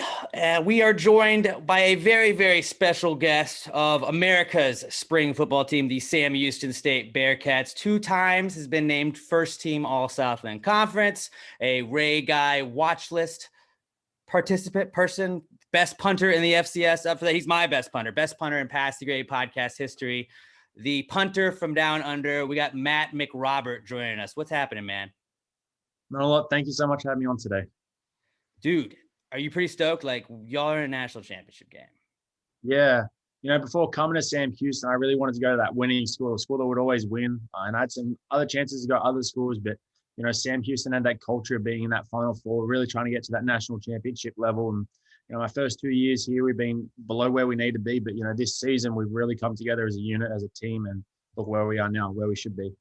Like, be honest with me. Like, when you're down 24-3 at half, like, part of you is like, oh, man. Like, did you think it was over? I know Keeler said nobody thought it was over. But, like, in a little bit where you're like, damn it. Like, this is kind of it? It's hard because I know our offense can be so amazing. It just needs one spark, and Jaquez started all that spark, and look where it happened. But, there's a bit of you that sits inside like, Final Four again, we could be getting thrown out with a big loss yet again. That's pretty hard to sit by. But, Eric Smith, Southland Player of the Year, should be Walter Payton Award winner too. Mm-hmm. Who knows what he can do? And, him, Jaquez, Cody, it just all started. We all get that momentum. The home crowd started going wild. And, yeah, what a turnaround that was. Dude, that was the craziest quarter. That third quarter was the craziest. I've never seen a better quarter from Sam football ever. At a certain point when y'all were starting to come back, like, did y'all feel like, all right, this is over? Like, we got this now. Like, I felt like with that kickoff, the kickoff that you guys recovered, that kind of seemed like, all right, now I think they are going to come back. I was just like, all right, they're in it. They're up. Okay, now they're going to definitely do this. Was there a certain point where you felt like you knew? No pun intended, but when the ball's bouncing your way, and certainly in that kickoff, the ball bounced our way, and we're able to get it back. And, you can't ever count out JMU. If we're able to put up 21 points, who knows if they could do the exact same thing. So, full credit to the defense for hanging in there and keeping them out, and the offense were continuing to put on the points, and, all came into puzzle, and look what happened in the end. Is it weird as a punter, like ideally you are not on the field at all, right? Like you do you kind of go into every game like, I mean, I hope I don't have to do anything today, or do you want to get in there every now and then? I mean, I'd love to play. I want to be out there every play, Right. but I've been trying to take reps at tight end before practice, but that's getting me nowhere. Being a punter, I'd love to be out there more, but when you're not punting, the team's obviously doing well, and over any individual award or accolade, the team's success is the most important thing. And winning the national championships, why I came to Sam Houston, and me being off the field gives us a better chance of winning the national championship. But if I get a player, hopefully I can do my part for the team and help pin their opposition deep, so our defense can get a quick stop and get our offense back out with a scoring opportunity. Were you kind of mad that there was a flag on the punt at the very end? I mean, I know it sealed the game for you guys, but that was a pretty sick punt. You pinned him pretty deep. Yeah, all I thought was just kick it high, kick it far, and just try and get it off, because I knew their whole team was coming. I mean, they literally flipped the shield. They went up and over to try and block that ball. So, it was a nice kick, a lot of adrenaline going into that kick, but as much as that kick would have been nice on the stats, getting the first down for us, getting that penalty means we automatically won. So that was a great moment to be on the field for that. For people that don't know, Matt does have the record for longest punt in Sam Houston State history, 79 yards, and he's done it 2 times. So, do you think you could kill a guy with a ball? Like, if you punted it, do you think you could kill a guy with a punt? I mean, I wouldn't want to be on the end of receiving that. For example, today at practice, I broke straight through our kicking net. That's pretty sick. So, I wouldn't want to be trying good. to cop. Yeah, I know. I was pretty proud of myself doing that. Fortunately, it's the last week, so we don't need it too much more. But yeah, I wouldn't want to be on the end of a ball getting kicked to the side of my head from myself. Okay, so I'm going to say that's a yes. He doesn't want to say it, but he could definitely kill a man with a punt. I've always wondered that. I think Pat Mahomes, I feel could murder a man just by throwing a football at him. I feel like your punts could definitely take somebody's head off, or at least cause some serious bodily harm, no matter what. But I think you get in a man's life if you want to. So you're from Australia, man. How do you get into football living over there? I know it's not a big game. I know rugby, is it Aussie rules is big over there? Rugby, Aussie rules. For me, I just had done my bachelor's. I got my bachelor's in sports management, and I was 20 or 21 at the time. And it's kind of that age where I don't want to go in that workforce full life right now. I feel like I'm still young, and I kind of put it off working. But just in my last term of being at my previous college, I had the opportunity to go train with John Smith and Nathan Chapman out of Pro Kick Australia. And they realized, I had a bit of a leg and I had the ability to possibly come to America and kick the football. And so as soon as I was done, I had to finish my degree first. That was the most important thing. You didn't want to leave it 2.5 years into the degree and just walk away from it. So I decided to finish that first. I thought that was my priority. And then was able to go to their academy down in Melbourne, which was about a 12-hour drive away from my home in Sydney. And after a couple of weeks there, I realized I had an opportunity to come to America, and, months turned later, and I had an opportunity to come to Sam Houston. And a couple of months after that, here I was in Huntsville, Texas. That's pretty crazy, man. It's got to be a huge difference in like Huntsville. Like what was the biggest difference coming to Huntsville from Australia? I mean, the first morning, my first problem was I thought I lived within 2 kilometers, as I know, of campus. I ended up being like 5 miles away. And 5 miles compared to kilometers is a huge, huge difference. So that was a big problem for me initially. But, my first morning of walking over here from all the way over on the other side of town was I looked left instead of right, and the truck was coming the other way, and I nearly could have been my last day on earth. Yeah, I bet that would.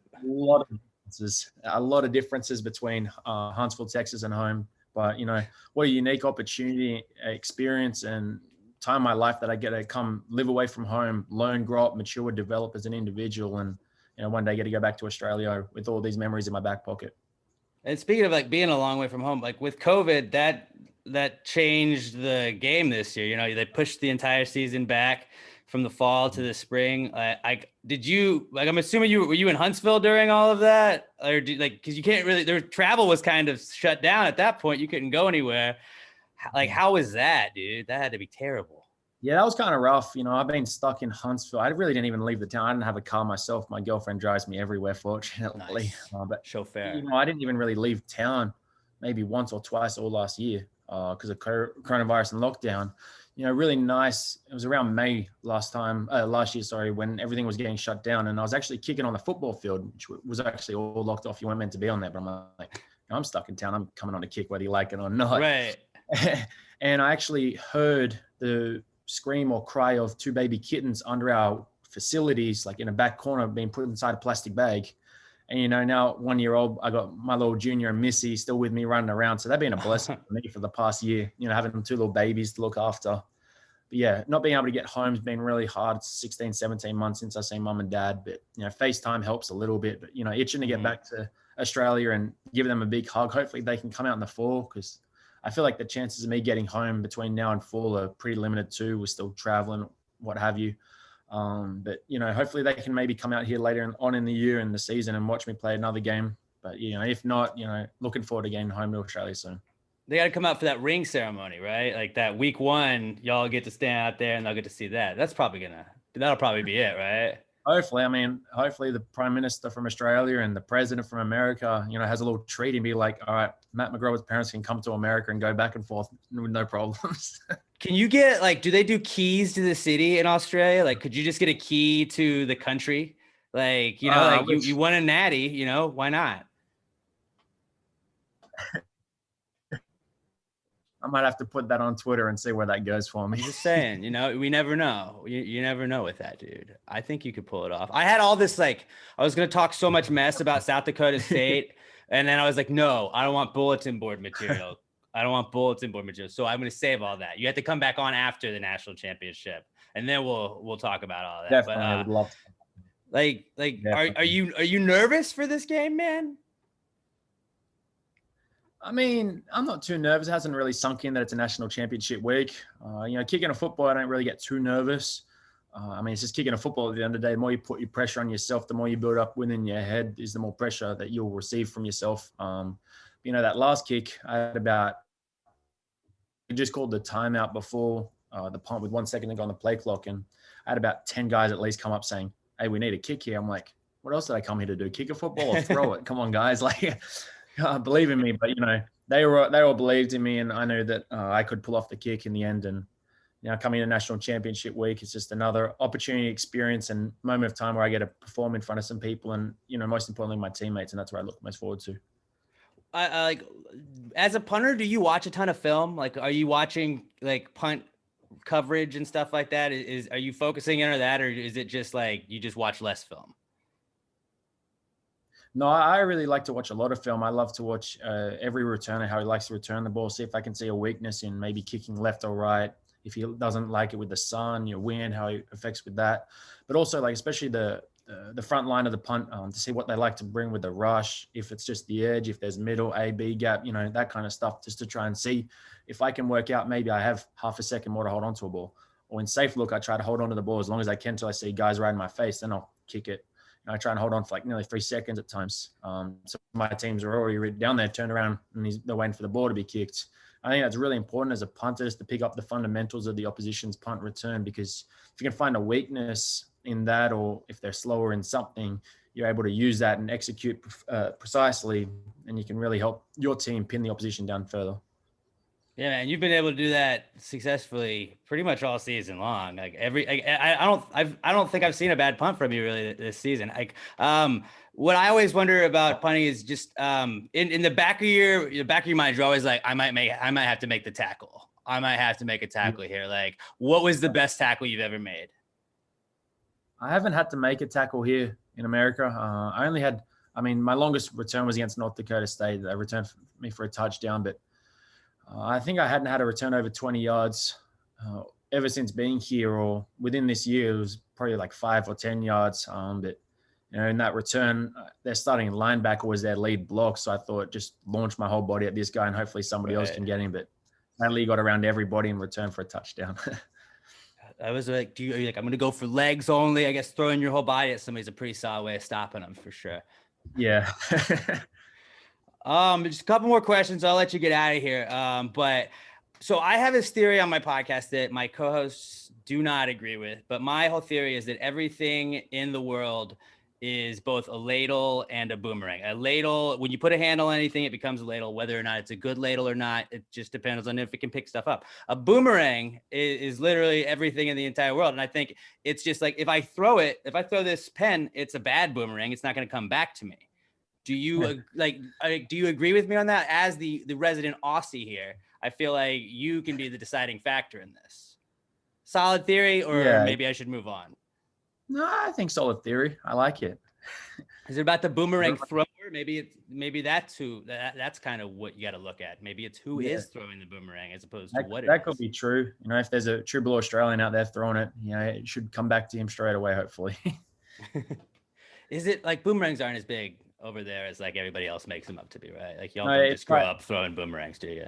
Yeah, it's quite funny. The American stereotypes, as soon as you get here, from like ride a kangaroo to school, boomerangs everywhere. That kind of stuff's quite funny. And everything from, the beers that we drink to like mammals that are there, the spiders, that everything's going to kill you, snakes are going to kill you.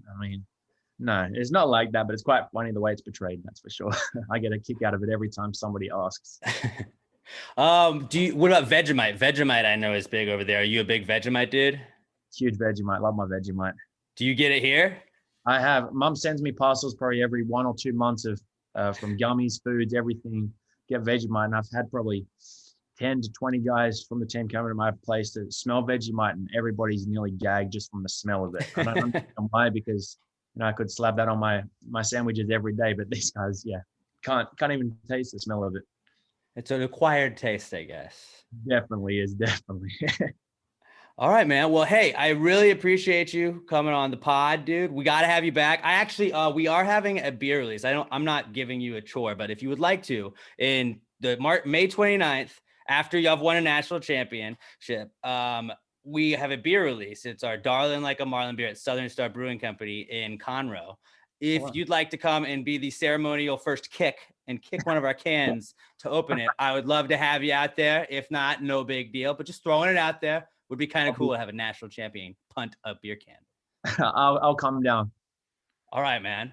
Well, hey, man, I appreciate you coming on the pod, and good luck this weekend on Sunday. I can't wait to see you guys win the first national championship that I've ever seen as a Sam Houston State Bearcat, dude. Thanks a lot, man. Thank you for having me. I appreciate your time. All right. That was Matt McRobert, and good luck to the Bearcats in the national championship game on Sunday. I'm glad he answered that boomerang question and that he sided with me. Obviously, Pat and Robert and all of the haters, y'all are wrong. Let's move on. Nobody's perfect. Neither are you, including yourself. I know that for sure. All right. Well, let's move on to our What Would Jesus Do segment. Now, a lot of times people have been like I wore the bracelet growing up. It said WWJD on it. It didn't tell you what he would do.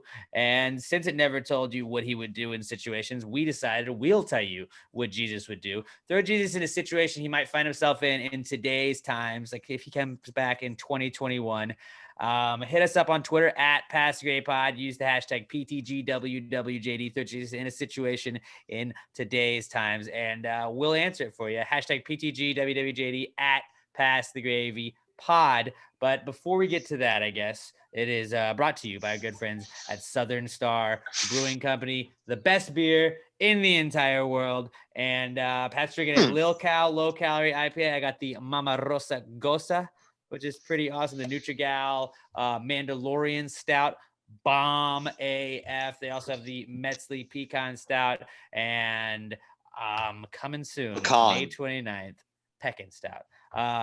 Coming soon, May 29th, Southern Star Brewing Company, brought to you by Pass the Great Podcast. Darling like a Marlin Blackberry Sour. That's right. They named a beer after our thing. It's fucking happening, guys. Please come join us up there on the 29th. I cannot wait to hang out with you guys. We got wrestling going down in the tap room afterwards. I don't know what we were going to do, like what time we're going on. We'll let you guys know by next week. But we're going to go on in the afternoon, do a quick little mini podcast, get done with that. Hopefully it'll be outside. Every Southern Star event I do seems to be rained on, but hopefully we will be able to do it out on the big stage outside, and then move on into the tap room for some awesome wrestling we'll get to watch. We'll be drinking beers all day. We're having a bunch of fun, and I cannot wait for that. But there is truly something for everybody at Southern Star Brewing Company. If you're not a beer guy or gal, you go to the tap room. They have ciders up there. They got wine up there that you can get as well. And they also have the Southern Brunch. It's like a mimosa, a citrus shandy. It's a mimosa beer. Pretty fucking dope. There will be something that you will enjoy at Southern Star Brewing Company, the best beer in the entire world, the official sponsor of Pass the Gravy Podcast and the What Would Jesus Do segment that begins now. Jesus, what would Jesus do? Jesus, what would Jesus do? Put him in a situation in a matter of time. If you wrote this jingle, do you think he'd make it rhyme? So think about this crazy world in which we live today, and how would Jesus handle it in any given way? Hashtag PTGWWJD at PassRayPod if you'd like to submit your What Would Jesus Do question. And this week's What Would Jesus Do comes to us from our pal, Brandon Whitehead, a Sam Houston State Bearcat himself, at Brando Whitehead on Twitter. He says, would Jesus be a PB&J guy or a grilled cheese guy? I feel like I saw this going around this week, and it was like, you had to pick one, but like those are both great. Those are both solids. Like, respecting the exercise. I think he's me making PB&J. it, or is it me choosing what to eat? Because if it's me making it, peanut butter and jelly is easier. You don't have to melt it. That's what I'm saying. I think it's just PB&J is a meal that you make, you put in your lunch pail, you go to work, and that's your lunch. Jesus doesn't have time to sit there and go and find a hot pan and make his grilled cheese and maybe toss it in the oven, depending on how fancy you're getting. He could hold the cheese and melt it. He needs his ready-to-go sandwich. His ready-to-go sandwich that he can just take and go through his day, perform his miracles, eat lunch on the run, to where it's nice and, it's the temperature it's supposed to be. He doesn't have to take time out of his day to make lunch and eat it right then. Bam, he can pull that right out of his lunch pail or lunch sack, whatever they had back then, and he can eat it while walking down the street to his next miracle. I think he's a PB&J guy. I'm going to agree with you on that as well. I think that he is a PB&J guy. Also, I don't think we're focusing on the fact that, like, he could just carry around PB and water, because, he could turn water into wine. I'm sure he could turn it into jelly. Same base. What's the solid? Would it be ice that he would have to carry out to turn that into jelly? What is the? He's Jesus. He can turn into whatever the fuck he wants. Yeah, I guess he could just turn water into jelly. It doesn't have to be wine. It's on the grape scale, the grape spectrum. I think it would be more inconvenient to carry around water. But I'm just saying, like, if in a pinch, like, he just had a water bottle, and some peanut butter. You could, bread, boom. There's one that's got peanut butter. Let's just soak this in water. Psych, it's jelly. And I was like, what just happened here? In this scenario, you're making it sound like jelly is hard to come by, and all he can get his hands on is peanut butter. I think Jesus could get his hands on both, and he wouldn't need to do that. But like, if you could make the jelly yourself, why not? I mean, once again, that's just a time-consuming thing, and Jesus doesn't have time. He's got to go out there, work miracles, and help people. Robert, what do you think? Is he a PB&J guy or a grilled cheese guy? Grilled cheese guy. And why do you think that? Yeah, here's why. Because Jesus could have a peanut allergy, or someone else could have a peanut allergy, and he wouldn't like want to put them in that situation. What if they're like lactose intolerant, or they just like he had like vegan friends and there's cheese? Oh, like if he's eating it himself, they're gonna get mad at you. First of all, Jesus is not gonna have a peanut allergy. He's the Son of God. That's what I was thinking. I didn't want to throw that in Robert's face, but yes, I also thought that. Second of all, if somebody around him had a peanut allergy and they went into anaphylactic shock from standing too close to Jesus after he ate his PB&J, boom, you're healed. You think he can't heal the itchies from a peanut allergy? He turned blind people to be able to see. He cured leopards. He doesn't want to put him in that situation to begin with. You think because he would be the cause abilities, of it. You think Jesus' abilities stop at peanuts? Come on, Robert. He doesn't want to be the cause of it. That's rule number one. Rule number one. Jesus would just see, you've got a peanut allergy. Pain on others. You're cured before I even open up my sandwich. Mm-mm. You're focusing on the negatives. I think Pat does bring up a point. Like, he could heal anybody that does have anything. Like, he's not going to go in there with the intent to hurt somebody, but like if he realizes it did, like, boom, problem solved. He's a healer, dude. No, plus I'm adamant. You guys know my stance. Peanut butter and jelly does not belong together. It does not. I want to punch you in the face so bad now. I feel like he has to.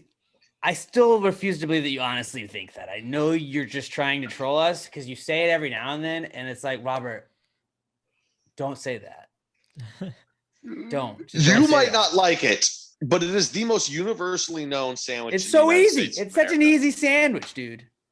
You might not like the combination, but it doesn't mean it doesn't go together. Some people might not like. Okay, here's the thing. There's a lot of people out there that don't like cheese. I don't get it, but whatever. You think they go, ham and cheese doesn't go together. I mean, it's kind of the main thing ham goes with. I would say so. I don't like cranberries. Turkey and cranberries don't go together. Yeah, they fucking do. Hey, butter is bullshit. Butter should not go on bread. You can make these outlandish fucking claims, but the fact that 98% of the populace of the world says they do means that they fucking do. The only one that I won't even listen to when people go, ketchup doesn't go on a hot dog. Well, no, obviously mustard is the superior condiment. No, mustard is the superior condiment to go on a hot dog. Of course, just like if you're making a sausage sandwich. Mustard is gross. Say ketchup is gross. It doesn't go on a hot dog. Really? Because the first fucking 8 years of my life, it was the only thing that went on a goddamn hot dog, unless my dad had already put the mustard on. Ketchup is delicious. Hot dogs are trash meat, but they're delicious. You put it on a fucking bun, and it's good. Like, I don't understand where people go, ketchup never goes on a hot dog. Like, the hot dog is a ketchup fucking shouldn't be the only thing on a hot dog to me. That's fine. I mean, if it's the only thing, it's right, you put ketchup. You put chili, and then you pick the ketchup on top. It's chili and cheese, Robert. What are you talking about? Oh, don't act like ketchup can't go well with chili, because it fucking can. You're getting the savory of the meat with the sweetness of the ketchup. Not my first go-to, but next time I have a chili dog, now that you said that, guarantee my ass is putting some fucking ketchup on it because I'm intrigued by that flavor profile.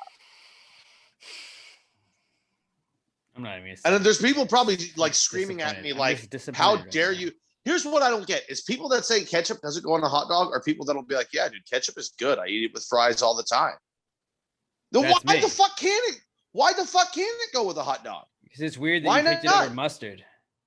No, I said mustard is obviously the superior condiment to go with it.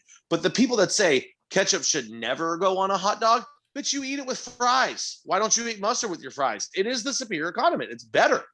It just is. I didn't realize that hot dogs are fries, dude. Excuse me. Why is it okay with one but not the other? What is ketchup? Because I said so. Ketchup's good with like a lot of stuff. That being said, you get yourself a nice pork pie. You drizzle ketchup on top of that. That is the fucking zenith of cuisine. Anybody that doesn't have it, oh yeah, the zenith, baby. I'm pulling out the SAT vocab today. All right. Is that the warrior princess chick? Yep, Zenith Warrior Princess. No, that's penis. You know, one thing that I don't like the combination, I don't like egg and cheese together. I can kind of get, I get that. I know. Why? Hold on, wait. Are you talking about scrambled or like a runny egg with cheese? I think I'm talking more like scrambled. Okay, that's weird. That's maybe weird. like throw in some grated cheese into which by the way, what into scrambled eggs is dope. Are you using just like a Kraft single? Yeah, usually it's like a Kraft single. And I'm not hating on the Kraft single, but it is the lowest cheese. Kraft single is the lowest cheese, but it's a good cheese. Spray cheese. It's American cheese. It's cheese product. Now, Alex, now that you say that, I want to get some canned cheese and I want to put some of that cheese whiz on some eggs because that actually sounds pretty fucking dope. It does. Maybe I'll throw some ketchup on top just to piss you off. I mean, it's your thing, dude. I can still say it's weird. I would not do ketchup with eggs. I mean, I would. I bet it tastes good, but it's not my thing. What about hot sauce and eggs? Fuck yeah, dude. Give me Cholula all day. You do that, Robert? Frank's Red Hot, baby. No, I do not. You just want egg, nothing on it. Just the driest, non-seasoned, just most eggy tasting egg there is. Robert thinks if you put salt and pepper on an egg, you're overdoing it. I don't put salt and pepper on my eggs. I know you don't. You don't. Wait. Robert, what do you put on your eggs? Do you season your eggs? He puts absolutely nothing on his egg. I put turkey in it. All right. I scramble. You don't put any. You don't put any seasoning though. You don't toss a little Tony Satcheries in there. A little college special. Tony Satch. The only seasoning that you need in college. Robert, really next time we do a live podcast, I'm going to give you some of the seasoning from the restaurant, and you're going to put a little bit of that in your eggs. He's not going to use it. Oh, he's going to use it. I'm going to force him to send me a video, or I'm going to come to his house. He's going to bring a hot plate and be like, Robert, I brought eggs and I brought a hot plate, and we're making eggs now. Sit the fuck Robert's got two choices. He's either going to make some eggs with some seasoning on them, or I'm going to start showing up to his house to hang out. And he's too nice to tell me to leave. I'll try the seasoning. I'll try the seasoning. I was going to say, you either try the seasoning or you have to hang out with me more than what is absolutely required. Balls in your court. How do you not season your egg? Like, Robert, that is some like internet stereotypical white people shit. Robert thinks mayonnaise is spicy. I don't like salt really, like salty food. And actually, you know what? You don't really need to season your eggs if you're going to get some of that green sauce. Throw some of that shit in there. I mean, you're getting all your flavor right there anyway. Your food selections and food preferences bug me sometimes. Salsa. They are yours. Salsa you're allowed on to have eggs. them, but it's weird. Over hot sauce, salsa on eggs. Salsa is just that takes eggs to a level that they shouldn't be able to get to on their own. Or actually, I guess they can't because you're adding the salsa. But green sauce is the best. But if you want just regular salsa on the eggs, that's what's up. Robert, how do you make eggs? Like if you were just making eggs of any kind, do you go scrambled? Scrambled, yes. It's just easier. Attached runny. See, when I make them, I have to do scrambled because I suck at it. I do scrambled or fried because I cannot make. I fuck up eggs if I'm trying to make them right. If when I go watch soccer, when I go watch West Ham on Saturdays at Nick's place, the bar I go to, they have awesome breakfast, and I'll always get.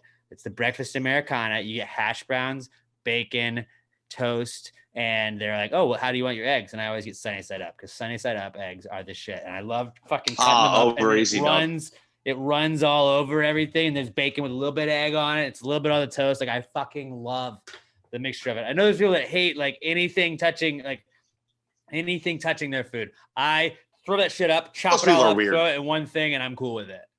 Make like an egg, like a sunny side up egg, toast, bacon, hash brown salad. Well, I'll fucking gobble that shit, bro. Do they have corned beef hash there?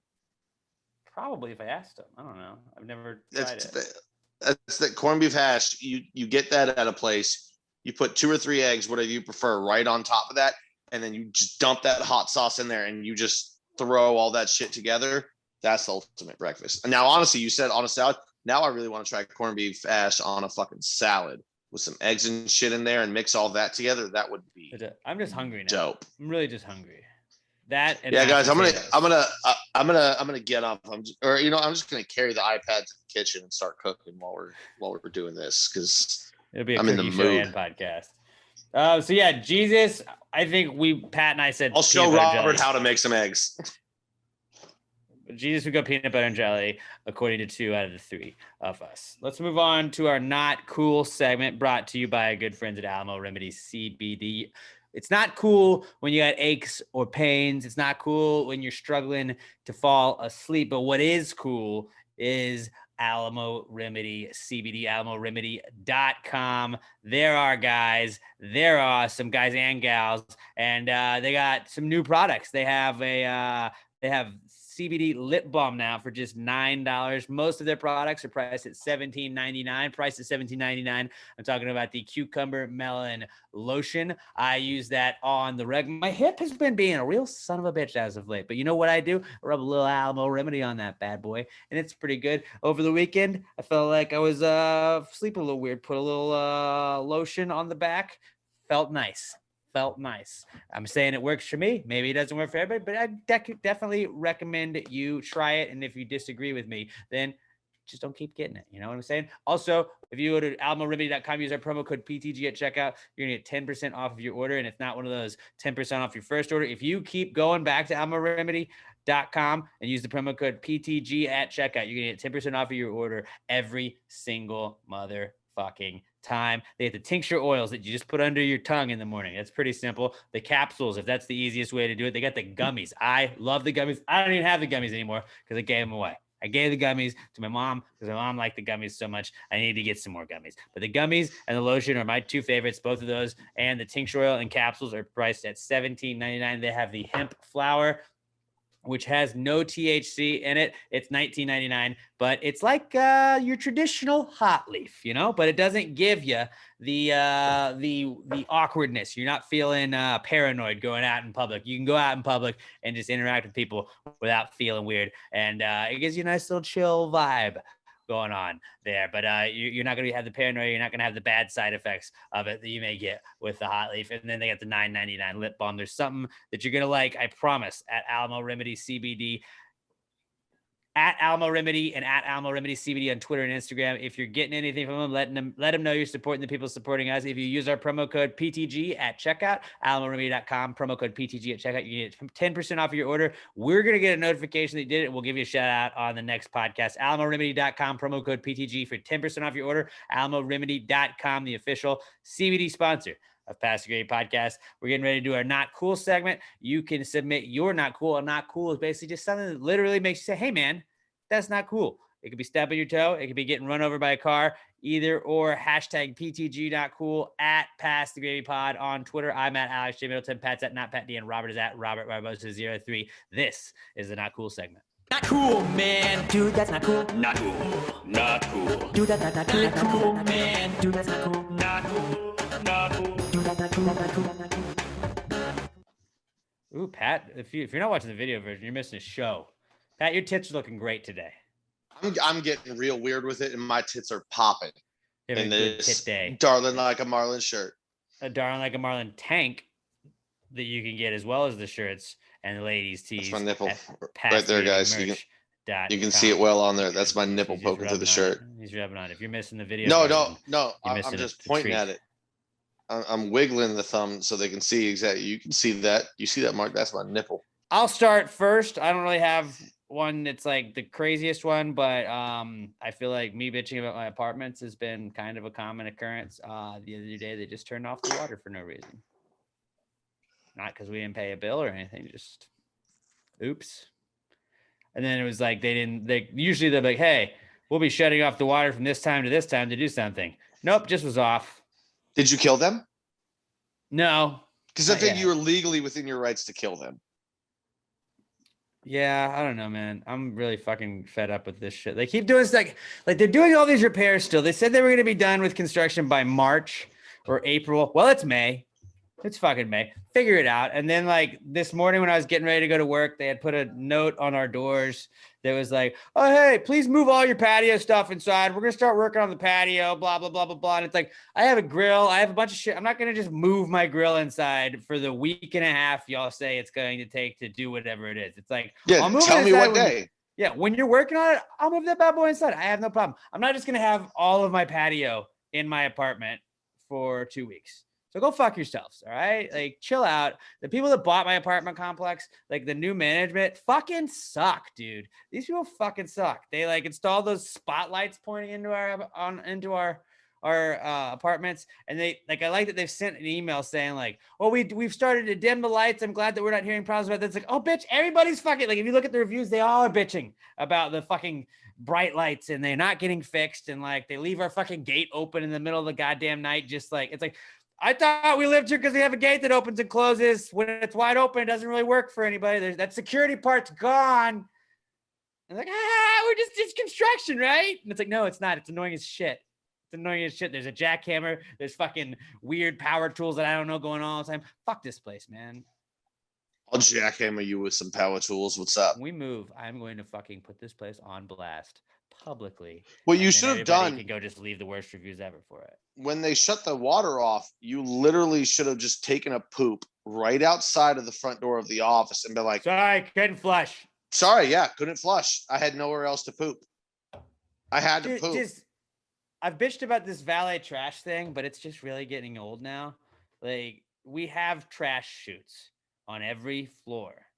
There's not that many apartments in my complex. There are people that literally don't walk 10 feet to the trash chute and just set out trash. And then if they've come pick up the trash and you set out your trash, there's no like, hey, put your trash away. Like, there's just piles of trash that just sit out there. And then people are bitching about bugs. And it's like, oh, I wonder how the bugs got here. Could it be the garbage sitting out for 3 days over the week? I don't fucking know. Like, figure it out. Guy with the grill. This is an extra added one. Guy with the grill on the second floor of my apartments. There's not a heavy trash day, dude. You can't just leave the grill sitting outside of your front door and expecting to pick it up. If it's been 2 weeks, fucking move it, man. All right, so this is why I can't wait for us to start doing these live again. Because I would just start pushing that guy's grill like every day when I got there and every day when I left, push his grill back in front of his door, like covering his door. So every day until he did something about it. It's a big grill too. Yeah, and he would have to literally move it every time to get in or out of his door until he actually did the proper thing about it and got rid of it. Well, the logic to that, though, is like, why didn't I get it today? I'll probably get it tomorrow. Didn't get it yesterday. Maybe I'll get it today. Okay, I didn't get it for the last 2 days. Well, you know what? Maybe heavy trash day is on Thursday. Maybe heavy trash day is every. No, dude, we don't have a heavy trash day. It's an apartment complex. Just fucking move it yourself. Call a buddy and fucking move it. Also, like, when they pick up everybody's trash, they just put it down the chute. Do you think they're going to your grill? It's the dumbest thing ever to charge people for valet trash and then like be like, but also we'll just put it down the chute for you. Like, no, just don't charge us for it. Save us the money and then fucking fuck off. I don't need a guy come. I've never used the valet trash once, but it's annoying as shit because I'm gonna get bugs here because of other fucking people that don't know how to fucking leave trash out at the right times. That's the thing. You should have the ability to opt out of it. I've opted out by not doing it. Or like, are they charging more? Like, you get charged for valet, right? Like, it's not just already included in your rent. Right. They just decided one day, hey, we're going to charge you extra for valet trash. We have new amenities. That's what I feel like they tease it as that. It's definitely not going to cost more. I feel like that's something that you could definitely threaten a lawsuit over. Be like, no. I'm not a fucking lawyer, dude. I'm going to fuck up. No, but you could talk to them and just be like, listen, I signed up to pay this amount for this apartment. You come in and while I'm in the middle of a contract, say I have to pay you more now because you added an amenity I didn't ask for. No, I opt out. I'm not paying you that money. Anybody that knows a lawyer or has anything knows anything, let Alex know. DM him. Because this is bullshit. I don't think they can just say we're charging you more, even though under contract, dude. That has to be something that's right. To say, listen, under contract, I agreed to this. You cannot add to it before my contract is up. It's stupid, dude. Hey, we're gonna paint stuff, but we're also gonna take 7.5 months to paint your balcony after we started it. That's just shitty management. They can't decide to charge you more. Well, so one of the things was well, hey, we had the ice storm. It's yeah, that was a week, man. That doesn't add 2 months to construction. Fuck off. I'm actually legitimately pissed about. I want to text my sister, and now this is not the kind of law that she practices, but maybe she might know. No, they can't. Maybe she could make a phone call on my behalf. And she's not gonna do that. She's busy enough. She's not gonna make a phone call. If anybody knows a lawyer that could just drop a phone call on our behalf and not really do anything, but just say a bunch of lawyery terms that scare somebody, that would be cool. That's what I kind of want. I'm gonna definitely text my sister after this and just be like, hey, do you happen to know if an apartment complex can legally just start charging more when they have new management for a trash service that nobody asked for on a contract that is already signed?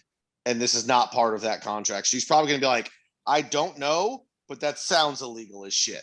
And just the trash that shows up, because they're doing stuff on the roof. And so they eat lunch on the roof, and I get it. There's wind and stuff. But when the wind blows your ho-ho wrapper onto my balcony, I don't fucking like that. That's obnoxious as shit. I shouldn't just have trash all over my apartments. But the other day I was out on my balcony and there was just trash there. And there was one of our maintenance workers in a golf cart, on the very bottom floor. And I when there's trash there, I'm not taking it and putting it in my trash can. It wasn't my trash. So I don't have to deal with that. I just take it and I lean over the side and I just drop it.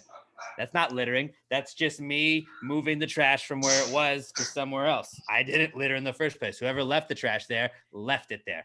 You're reappropriating the trash. That's just me moving it to the rest of his life. And there was the guy who was in the golf cart just looking up at me, and I was just not my trash. I'm just gonna let it go. I need to make a more of a production of it and take it in and hey. While people are looking around, hey, this is the trash that was on my balcony. This is what I got. I hope you like trash. I think it's time, and this is going to cause more effort and be a pain in the ass for you. I think it's time for Petty Apartment Alex to come back. I mean, I am very petty. When this trash shows up, an expert at petty. Just get yourself a roll of tape, and when this trash shows up, take it downstairs, tape it right on the office. Hopefully while people are still in there, tape it to their window. Because of your shitty policies, this trash was now on my property, so I'm giving it back to you. No, because then I'll get in trouble because it's interfering with business. What I should start doing is I do get up early. No, it's not interfering with business. When I'm up and I'm leaving in the morning, I see all of the people that have put trash out afterwards, and I'm not a snitch, so I'm not gonna go and put the units, but I will just I'll just get up earlier, take pictures of hey, these 12 trash cans were still filled with trash. Either the valet is not doing it or these people are doing it wrong, but there's fucking bugs because of it. And I'll send emails every single day. I've documented it for 20 days. Maybe fucking fix it. I don't know. It's time for Petty Apartment Alex to return. Right. It is. And it sucks because it becomes a chore on you. It takes energy, but this is energy I think is needed for the game. Yeah, and this is what these people bank on. They're we're going to do our jobs horribly, but just bank on most people being too lazy / not caring enough to do anything about it. You need to be the guy that hey, you're not the hero that your apartment complex may want, but you're the hero they deserve. I think so. I'm just gonna or maybe that's backwards. I don't know. Something like that. You are the what Dark also Knight. really got their attention earlier was before when I was like, hey, if you're not fucking fixing this shit, I am going to start leaving a negative review on a different review site every single day until it is fixed. And I'll just go back to that. And I'll let you know. I'll let my brother. Start doing my brother it too. has a group of the boys. He calls them the boys that they go and they just leave a ton of reviews. I'll get them to do that. And we'll just spam the fuck out of them until they can fix shit. Yeah, I mean, I'll start doing it too. Big, hey, I heard these people charge for amenities that are not under contract and then have bugs everywhere because trash is left out. Don't pick up the trash and generally treat the residents like shit. 1 out of 5 would not recommend. Yep. I'll take this down when I hear things have improved. I mean, yeah, we're just about to go scorched earth, Alex. Yeah, I think it's time. Like you've dealt with enough, man. Thanks, You've actually man. treated them very fairly, I thought and so. I think they have taken advantage of you, and I think it's time to make it stop happening. All right, what are y'all's not cools? I've got 2 quick ones. One, my back, it hurts. 3 days of just moving large restaurant equipment, and I'm very stiff everywhere. It's partially my fault because I have not been stretching, and I should have been, but Stretching it is what it is. And then 2, today, while we were doing the podcast, I lifted my leg up like this, if you're watching, as you can see, to put on top of my knee. And I noticed there's a giant hole in the bottom of my sock. So I'm down another sock. I've been down so many socks lately. My heels are being worn the fuck out. So I'm down another sock. You walk heels first? Is that what you do? I don't know, but just I walk so much. Being in a restaurant, I walk around all day. I'm wearing out my socks, and I've got another one that's down. You know what? Right here, gone. He's done. Gone. That sock is done. Done. So I'm down another sock, and that sucks. Dude, I'm sorry, man. Yeah, it's hard. It's hard. Sorry to I'm gonna have to buy another pack of 15 socks for $3, wherever the fuck they cost. Dude, T's and P's, man. Yeah, I appreciate it. It's a difficult time, and I just hope that everyone respects my privacy and leaves me alone, or I'll sends do me my socks, best to do that. or just sends me socks. That's cool too. Robert, what do you got Robert? for not cool? So my brother's back for this summer from college, and recently he's been playing my PS5. Well, he has like really sweaty hands, so the controller like just gets dirty. I don't know if you guys can see it. You can see it on the video. Like that's from his hands. Mm. They're just like, Does he like paint before he does it? And then he has like, does he like dip his hand in paint? That's like, he's like leaving like black marks on it. I know. Apparently he just says he has sweaty hands. But like what bothers me is like, okay, fine. He's sweating ink? But he doesn't clean it. Like I have wipes like literally on the table where the controllers are, and he doesn't clean them. Like just clean them. Clean the controllers. Yeah, that would be pretty simple. All right, it's time for Petty Robert to come out. Keep the controller in your room. We are getting petty, guys, this week. We are being petty. We're the petty boys. It's the Petty-sode. Petty boys. We're the Pet Shop Boys. Calling it the petty-sode makes it seem like we're getting, pedicures. I mean, I think that's a great idea. We should all get pedicures together and record a podcast while we're doing it. I like that. Just guys being dudes, man. Just guys Have being you ever dudes, got a pedicure? man. No. I've gotten a pedicure once. Was it tight? I think that's what a pedicure was. Let's put it. That's nails, right? Yeah. Manicure's hand. Yeah. Yeah. Toenails. Pedicure's feet. Pedicure's feet. Pedicure's feet. Manicure. Well, that's where they massage hands. them, though, right? Yeah. Not necessarily. It was kind of nice because like they massage like the leg too. The calf. Ooh. Oh, Yeah. dude, the calf massage Ooh. is so next level. That I actually enjoyed. Ooh. I'm down for that. It's pretty cool. We're gonna have ourselves a boys' day. Dude, We'll get ready for spawn our it out. Darling Like a Marlin release. We're gonna be looking fantastic. If anybody wants to sponsor the Any Petty nail Sode, salons. we'll open up our Venmo to sponsor the pedi-sode. Because Papa ain't paying. That's why. That is not cool though. Honestly, where you're Robert, like, bro, I'm letting you use my shit. That's why I've never had one. Is because I'm too cheap to fucking pay for one.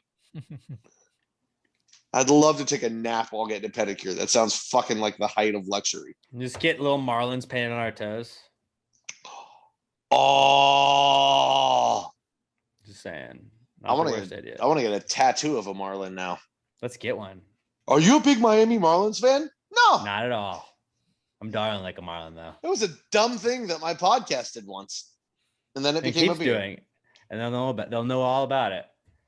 But that was You're Not Cool, dude. That's a fucking that's a good one though. That is a good one. We're getting petty, all right, fellas. Love it. It is petty season. Dude, mock draft season's over. It's petty season. Yeah, guys, summer's coming up, which means you're going to be spending more time with friends, especially because we're going outside. Time to get petty.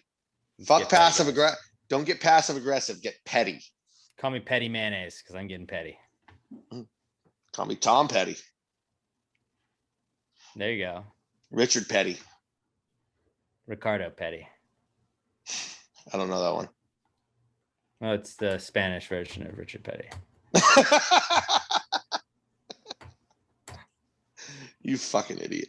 Gotcha. I love it. Gotcha. Let's move on to the answers segment. If you got any questions at all, relationship questions, that's a high thought, something you thought of while you were drunk, or just something you saw online, but you want to hear our opinions on, whatever it is, hit us up, hashtag PTG Answers at Pass the Gravy Pod on Twitter. We do look at Twitter first. You can email them to us, though, if you don't have a Twitter.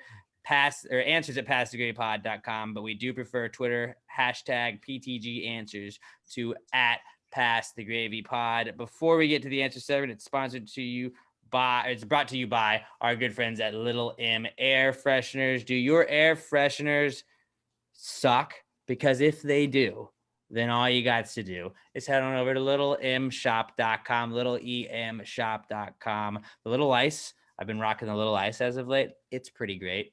Why would you want to have a baby back bitch little green tree or black tree or a yellow tree or whatever kind of tree you have when you could have a Little M air freshener? It looks cooler. It smells better. It's the best thing you could do. I promise you, you will not be disappointed. Lauren Kennedy, she got some stickers from littlemshop.com, littlemshop.com. They've got also a ton of some new stuff. They got shirts with embroidered sayings, 8 different sayings, 6 different color combinations. It's a unisex fit, so it's good with everybody. They have stuff like main character is one of them. My favorite one is probably the one that just says tired on it. I like that a lot.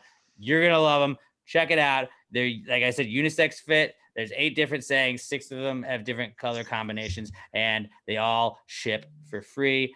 LittleMAirFresheners.com, LittleMEverything.com, stickers, planners, shirts, all of that stuff. LittleMShop.com, LittleEMShop.com. If you buy anything from them, hit them up, tag them, let them know you found out about them on Pass the Gravy Podcast, at Little M Tweets on Twitter, and at Little M Shop on Instagram.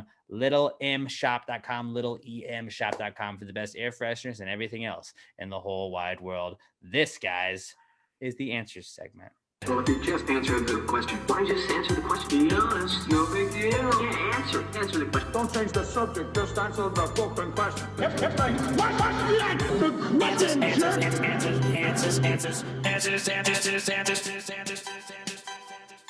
Any questions? All right, our first question this week comes from our podcast son, as it does every week, Skylar Lester. I got it, Skylar! At OMG, it's Skylar on Twitter. He says, is LinkedIn just reverse Tinder? Think about it. It's all hot girls writing to nerdy guys who don't respond. I still don't get LinkedIn. I'm going to be honest. I mean, I've not really had a job that I needed LinkedIn. I, like 2 years ago, my boss Rod told me to like change my LinkedIn because it still had my old job on it. And I was like, I haven't used it, bro, because I'm not shopping jobs with it. It's like Facebook. I can endorse people that I don't know. That like I could endorse Robert like I know Robert's great at video and a bunch of stuff, but like Robert, I could also say is like great at making Excel spreadsheets. Like I could just endorse that. And it's like, yeah, I could get my friends to get on LinkedIn and do that too. But like, I don't, and then like, I still get emails all the time. Like I don't have LinkedIn on my phone. I probably haven't looked at it in at least 2 years. And it's still like, it's every day. Like this many people have visited your profile. Like, what are you looking at? It's not updated. It's a very boring profile. Why are that many people looking at it? It's stupid. I don't understand it. I get LinkedIn friend requests from people. I don't want to be friends with people that aren't in my, like, I don't know how it works. I don't understand it, but I guess what he's saying is it's girls that are applying for jobs. So they're going to like bosses that he's saying are the nerds. So yes, I think what he is saying sort of makes sense. Yeah. I think, I was thinking the opposite is, or not opposite, but in a different way, that it is the opposite of Tinder because you're on Tinder to try and get laid. That's not why you're on LinkedIn. And on LinkedIn, you're trying to get paid. Yeah. Ooh. I bet there's some of them chicks on Tinder trying to get paid, if you know what I'm talking about, fellas. You're on Tinder. I'm talking about hookers, although that's you know what? You do you, ladies. You're on Tinder to get fucked. You're on LinkedIn to get fucked by your job. Right? Cassie. You expect, as Michael Scott would say, you always expect to get fucked by your company. But you never expect to get fucked by your girlfriend. That's what he said. And you're like, wait, I don't think you got that right, dude. No, he definitely got it right. Totally. So yeah, I would say it is the reverse Tinder. Yeah. I mean, also, we're just not exactly, maybe even more so you than me, but just in a field where you need LinkedIn. Like, I feel like that's for people that work in offices. They like real jobs. Right? Like if you work in a cubicle and you're trying to work big boy jobs and you're trying to work up to the corner office eventually, that's who uses LinkedIn. I think I drunkenly created one time, but I didn't even like upload what my jobs were. You get really wild when you get drunk, huh? I do. You know what? I'm gonna improve my career. Well, it's because like actually, honestly, to be honest with you, I think I might have drunkenly created a LinkedIn like 2 or 3 different times. I took a class. I took a class in college that made me create one, and that was the only time I used it. Maybe like 6 years ago. Did you understand it then? No. Okay, I have yet to meet somebody that really understands it. It's like, well, this is what you do. It's like, well, you can endorse me on this, but I'll endorse you on this if you endorse me. It's like, but I don't know you're good at those skills. Yeah, and like you, Alex, I still get emails saying, "Oh, this many people looked at your profile, or you appeared in this many searches." I'm like, how are they even finding me? Right. I don't like on Facebook. You can put like in a relationship. I should just be like, in a job relationship. It's just is there a way to mark that? I don't know. Like, why? You can just put your resume on Indeed. I know. Or Monster. Shut up. No free. Or whoever on a website that hosts resumes for people to find you. Like you don't. Right. I just don't get LinkedIn. Apparently it serves a big purpose. It's a huge company. That's obviously we're in the minority on it because like a lot of people use it. I just don't understand it. But yeah, I would think it is the reverse Tinder. I don't get it. I don't get it.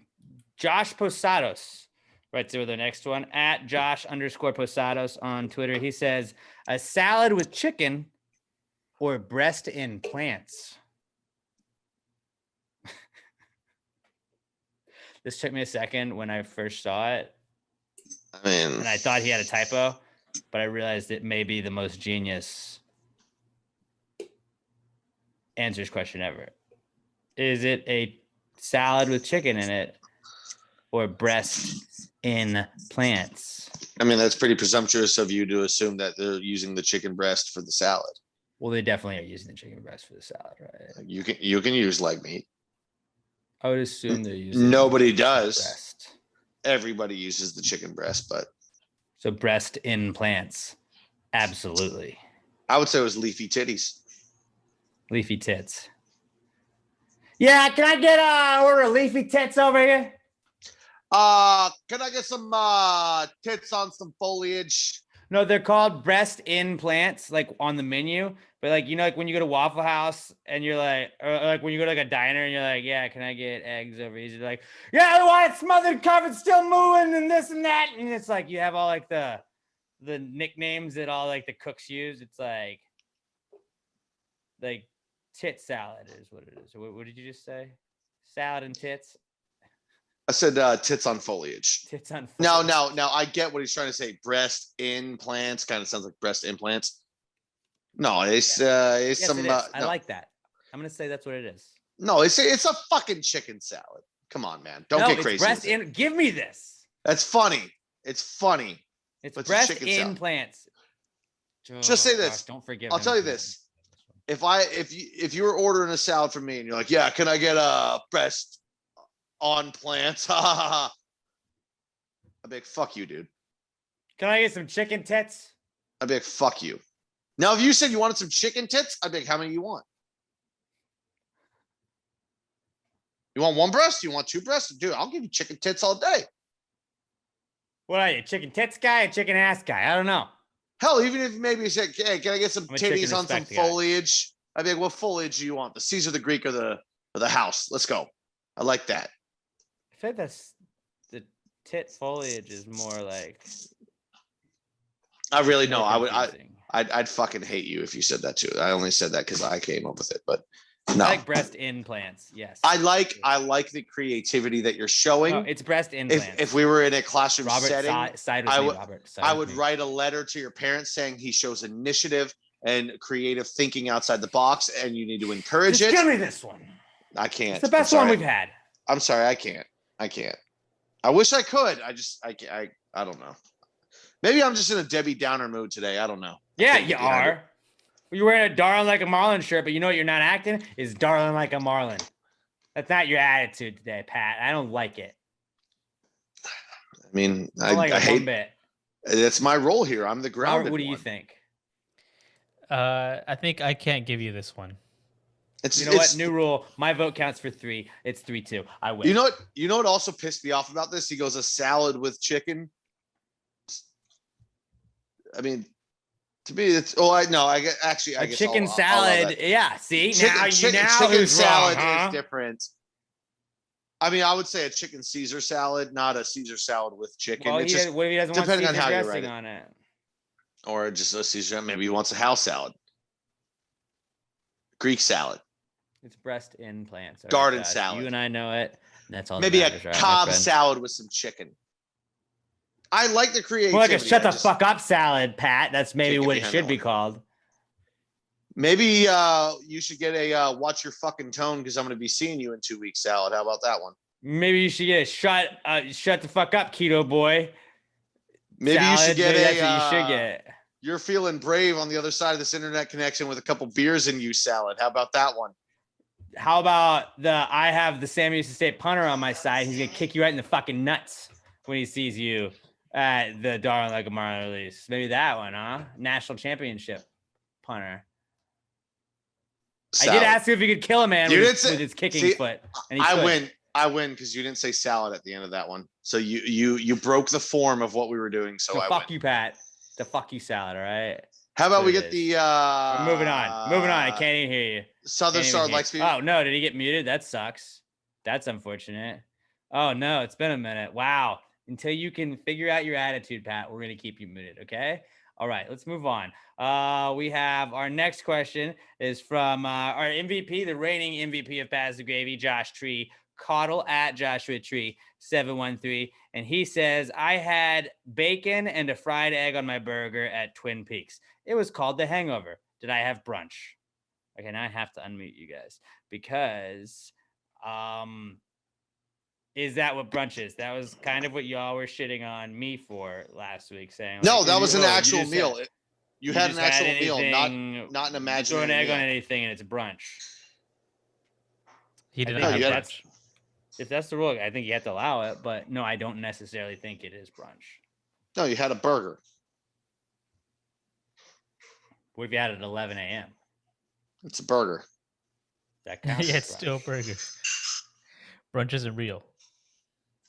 You're not real, man.